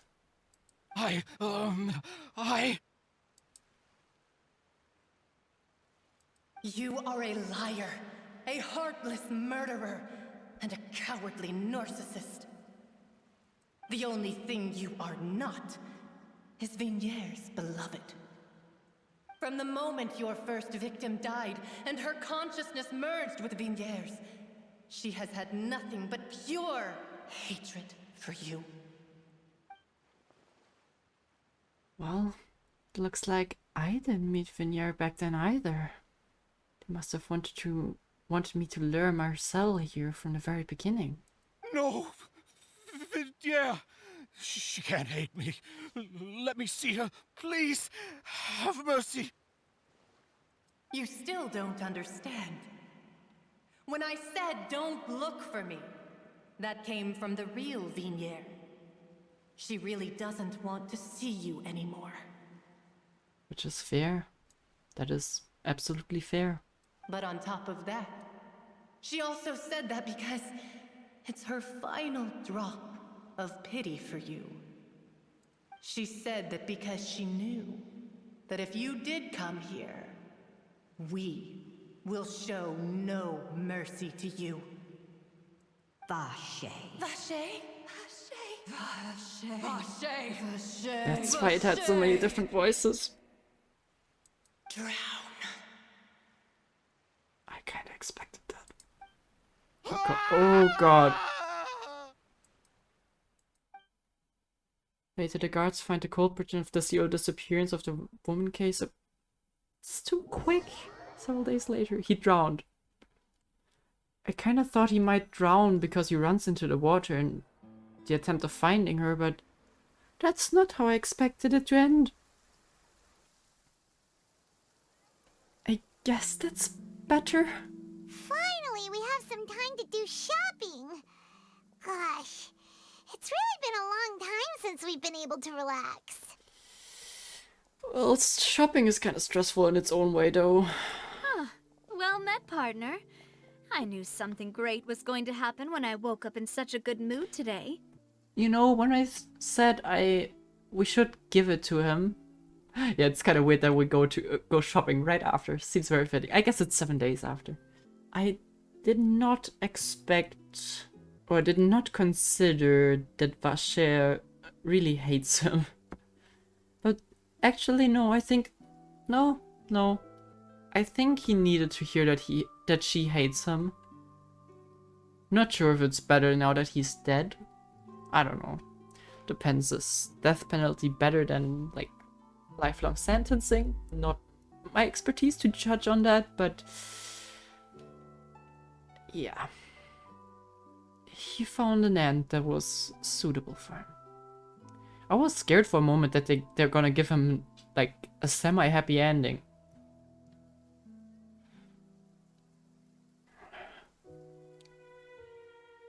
Yeah. But whether it's better that he died or having him suffer forever in a prison that's a debate that I'm not gonna have right now, but that is certainly a debate. Even this weather can't put a damper on the demoiselle's mood. But hey, the murder mystery is solved. No more stupid dissolving of innocent women. It's a pleasure to see you both again. This guy. Oh, hey, Navia! It's been a few days. Paimon's already started to miss you. Oh, now that I believe. I'm easy to work with and always bring home the bacon. Who wouldn't treasure having a partner like me? True. Sounds like you're really enjoying life these days, Navia. What have you been busy with since the trial? It's just been one thing after the other. I've been making non-stop trips between Poisson and the courts in Seine. Everyone from Spina di Rosula organized a memorial for my father. We never held a memorial when he first died, since everyone knew that even if we held one back then, no one was going to come. That's good. Finally getting some of the respect he deserved. This time, though, everyone in Poisson, and even many people from the court, all attended. So his name's definitely been cleared now. That's what we like to hear. Yeah, that's good. It's been the dearest wish of Demoiselle all along. That blasted stubborn fool. I was right to put my faith in him. I'm so glad I didn't give up on the case all those years ago. Yeah, really good. I don't want to know how many more he would have killed just to find out that he can't bring her back, which is probably what would have happened. Well, it's good that things turned out as well as they could have. Well, besides Tartaglia being arrested. Can we visit him? Oh, by the way, I ran into Charlotte just after I left the memorial service. Charlotte! Well, maybe it'd be more accurate to say I knew she would be there, and there was no way she'd just let me go. Nope. Huh? So you know Charlotte too? The Charlotte? Journalist from the Steambird? Yeah, way back when I first became the president of the Spina di Rosula, she was all over me. Wouldn't take no for an answer. Sounds like her. Yep, sounds like her. I believe the story was called The True Heart of Darkness, Secret Tales of the Yellow Rose. To be fair, though, it was a really flattering feature. So, we've been on pretty good terms ever since. She was trying to lean on our friendship to get me to do an exclusive piece on the serial disappearances case. Oh yeah, she told us about that. She's always been super interested in that case, so now her wish has finally come true too. Anyway, I told her to make sure that when she writes about you guys entering the opera house with the critical evidence, that you both sound really cool. Yes. Now that's another thing to look forward to. We trust Charlotte's skills with a pen for sure. Oh, and in other news, I also took Florent out for a meal. Good. Oh, are you two on better terms now? While you were investigating Vaché's headquarters, Florent gave testimony on my father's behalf. It was thanks to her that we were able to turn the tide. I wanted to thank her. I mean, there's also no point in being awkward all the time, so we took the chance to reconcile with each other. Oh, that's great! Paimon also thought Florent wasn't actually a bad person. It's always good to have more friends. Yeah, I mean, as weird as it is, she was just doing her job. And even in doing that, she showed sympathy with your dad. Anyway, Now that the case has finally been solved, perhaps it will slowly begin to fade from the public consciousness. Oh, actually, there's still one last thing I need to do. Bail old child? Maybe? What is it? I should pay a visit to my father's grave. Oh, okay. And tell him the truth of what happened, as well as how it all ended. And on top of that, just how much people still look up to him, to this day. That includes me, too. That is worth a lot. Miss Navia. I'm sure. Indeed. No, Lumine, don't. That is so inappropriate.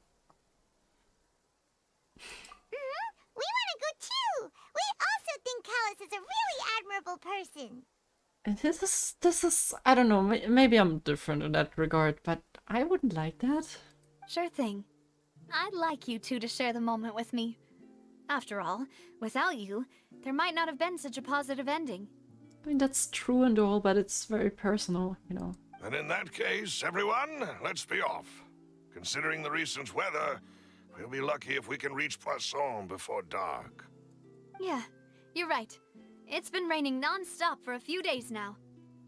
Is Furina crying in the dark because she's terrified of being the Archon and not able to handle anything in this country? Is that why it's raining?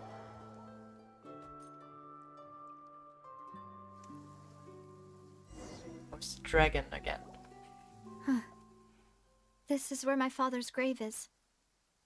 To be perfectly honest, even I haven't been back here for a long time.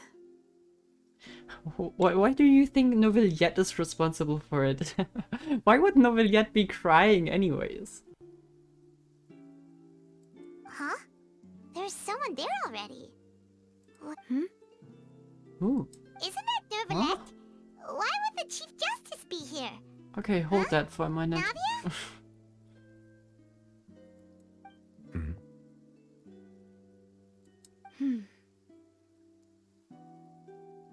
Something between them. My apologies. I should have asked before coming to pay my respects. Don't say that. Sorry about that. Oh, I was trying to say there's no need for you to apologize. I wanted to show my father how much I've grown, but still, I doubt I've grown to the point that even the Chief Justice would feel compelled to apologize to me over and over. In that case, I will stop apologizing for now. You really could use some pointers on understanding human emotions, Monsieur Neuvillette. In any case, why did you come to Poisson? Well, ever since that day, I've been turning a question over and over in my head. Just what is justice anyway? There was once a time when I didn't want to believe that there could be anything more important to humans than life itself. Oh, rather than that, it's probably more truthful to say I didn't believe humans were capable of resisting the most basic instinct of living things. That they could rebel against their own nature, or consider certain things to be more important than their own lives. So you're not a human, is what you're trying to say? Are you the Archon's familiar? I'd assume so. I kind of thought it would be Chlorinde, but Chlorinde seems more like a, well, bodyguard for Furina, I guess. And I don't know what those hair strands are, but they look like something I would imagine to see on a dragon. Are you a dragon? That would make sense why you would say that it's because he is crying. But he must be the familiar, right? That would make sense. That could work, yeah. Which is also why I didn't stop your father from beginning that fateful duel. I believed that a truly innocent man would never throw away his life like that. That there was nothing, should have been nothing more important than one's own continued survival. But Mr. Callus proved me utterly and decisively wrong. If not for his sacrifice, the serial disappearances case would have remained unsolved to this day. Mr. Callus made the choice he did for his daughter, for his associates, and for many people completely unrelated to him. And in the end, from a certain perspective, one could say that he did it all for the sake of justice. A justice that's higher than life itself. So, you asked me why I came here. He's showing emotions. I just wanted to say my apologies to Mr. Callis in person. I should have noticed all of this much sooner. This regret has filled me with a sadness that has haunted me for days. That high and mighty chair in the Opera Epiclese indeed insulates one from many important things. Spina di Rosula, thank you so much for your hard work and perseverance. Wow.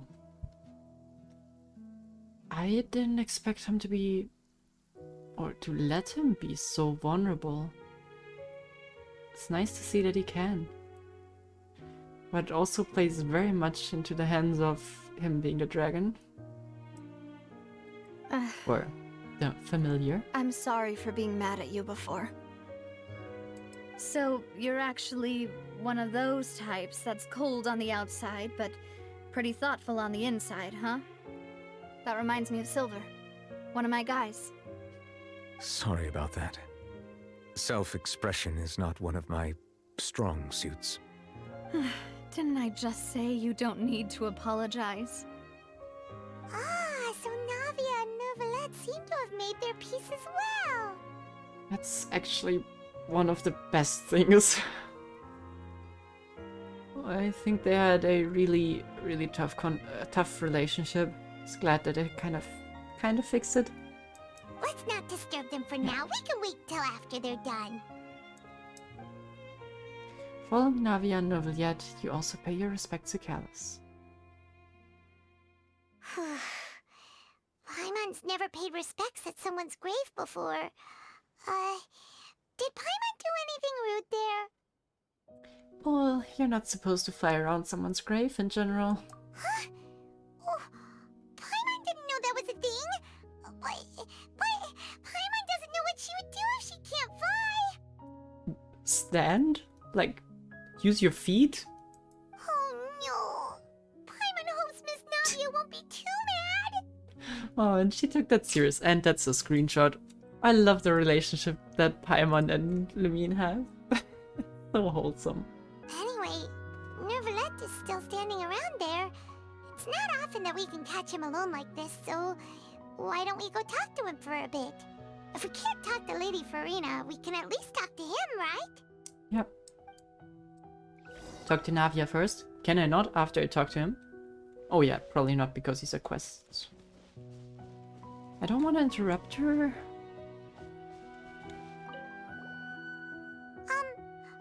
Paimon's really sorry, Navia, but Paimon did something pretty disrespectful just now. What are you saying, Paimon?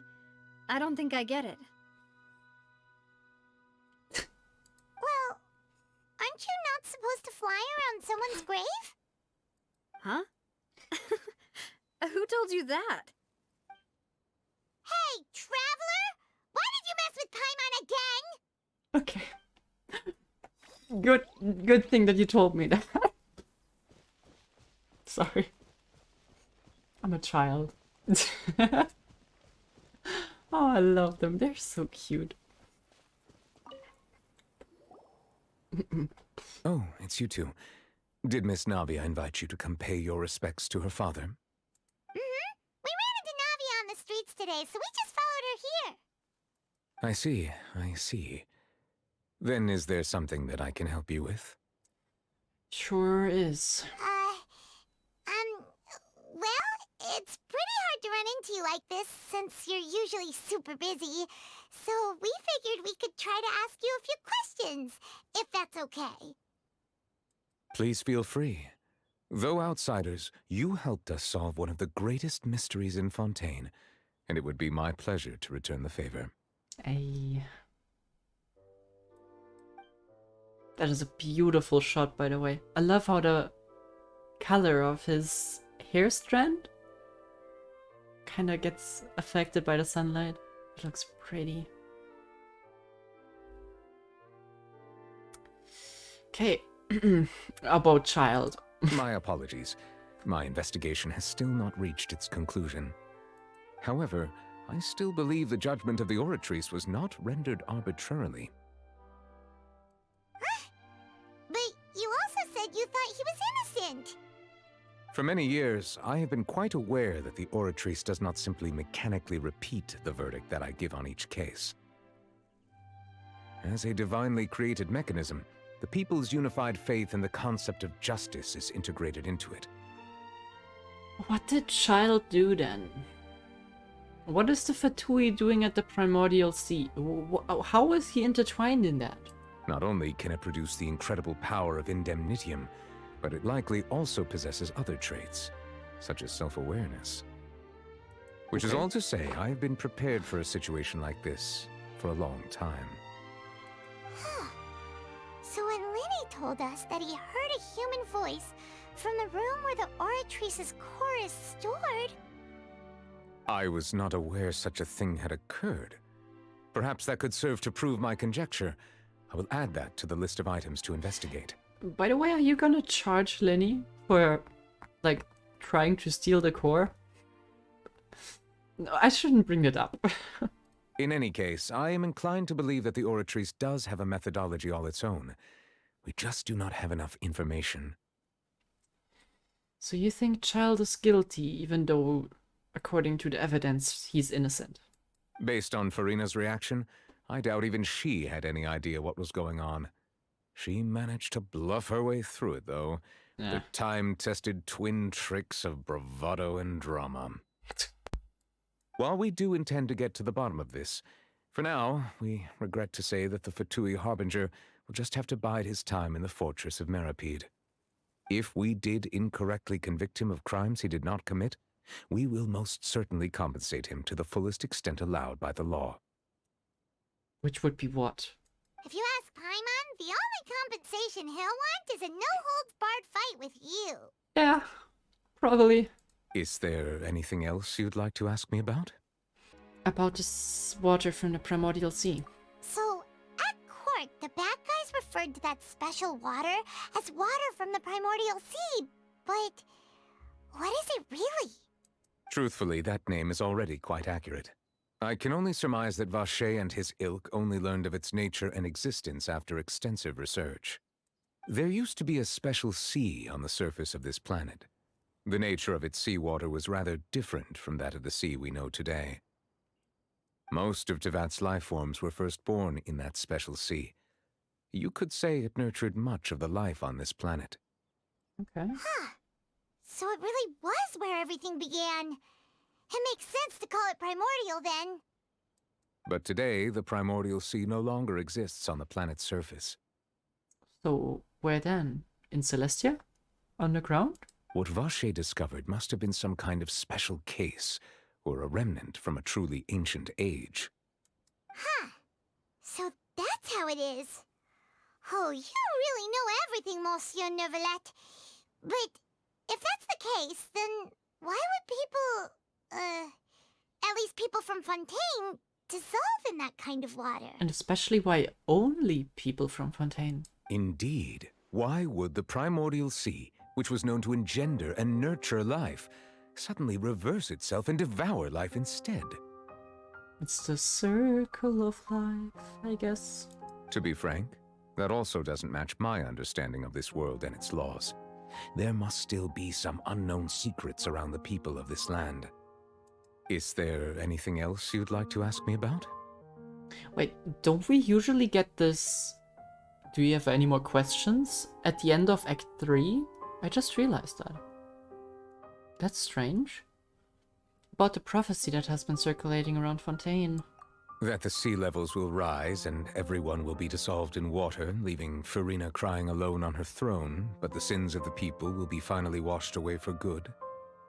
Does that appropriately summarize the version you've heard? Yep. That's right! It was Linny that told us back then. And that about covers all the main points. Yes, up to the present, I think we reached a point where we have no choice but to confront this prophecy directly. Rumors have it that this prophecy is rooted in the last words the former Hydro Archon left to the world before she passed away. A prophecy? Of the former Hydro Archon? Wow. This is the first time that we've ever heard of it.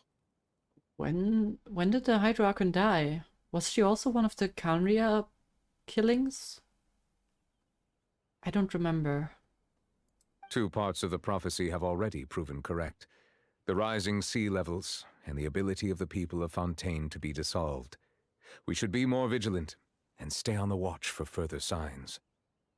Speaking of the prophecy, Furina has also always taken it quite seriously. Really? Indeed, she has been collecting information and intelligence from across Tevat for this purpose. Oh. I'm sorry, but that surprises me. Maybe she's not quite as inconsiderate. If the rumors were true, then perhaps this prophecy is the conundrum left to Furina by her predecessor. But with Furina being the way she is, can we really trust her to solve it? Well... Is there anything else you'd like to ask me about? No comment. About my sibling.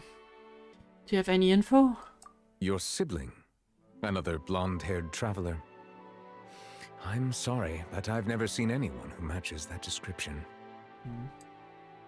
So he was never to Fontaine? If he ever stepped foot in Fontaine, I'm sure he followed our laws to the letter, and had no reason to appear on the stage of the opera Epicles. Well, then he certainly wasn't part of the Abyss by then.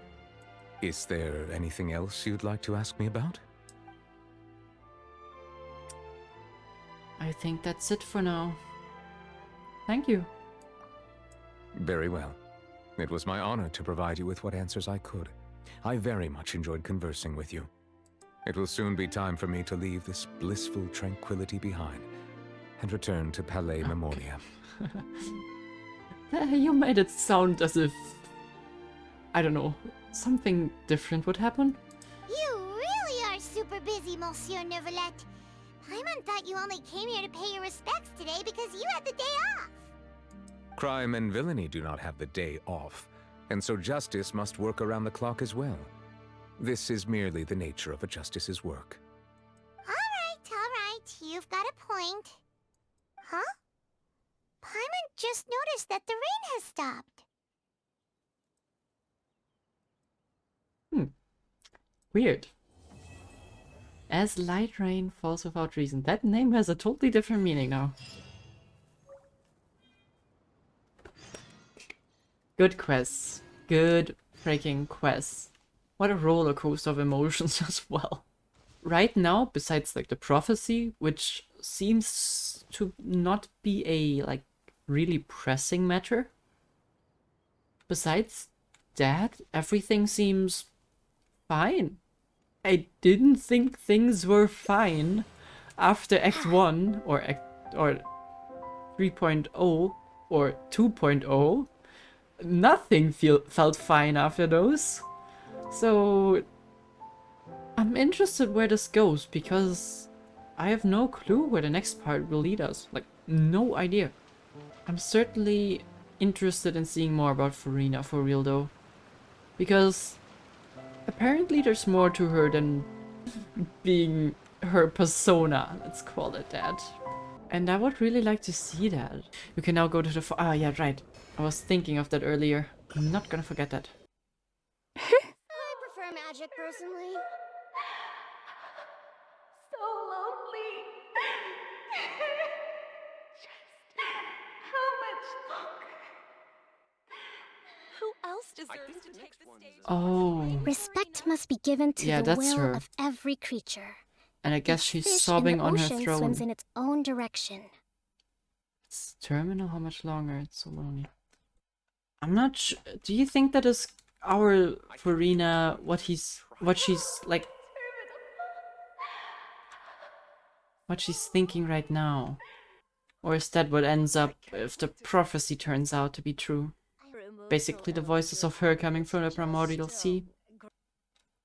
Man, okay, we certainly need to talk to her. Is that? I mean, that it does fit with the description of the prophecy, and it feels kind of like a sentence for her, isn't it? Even when Like, we're not how with much you. longer? It's so lonely. That feels like something, like a punishment, basically. Huh. We need to talk to her. Okay. Yeah, now I'm concerned again. This is gonna haunt me in my dreams.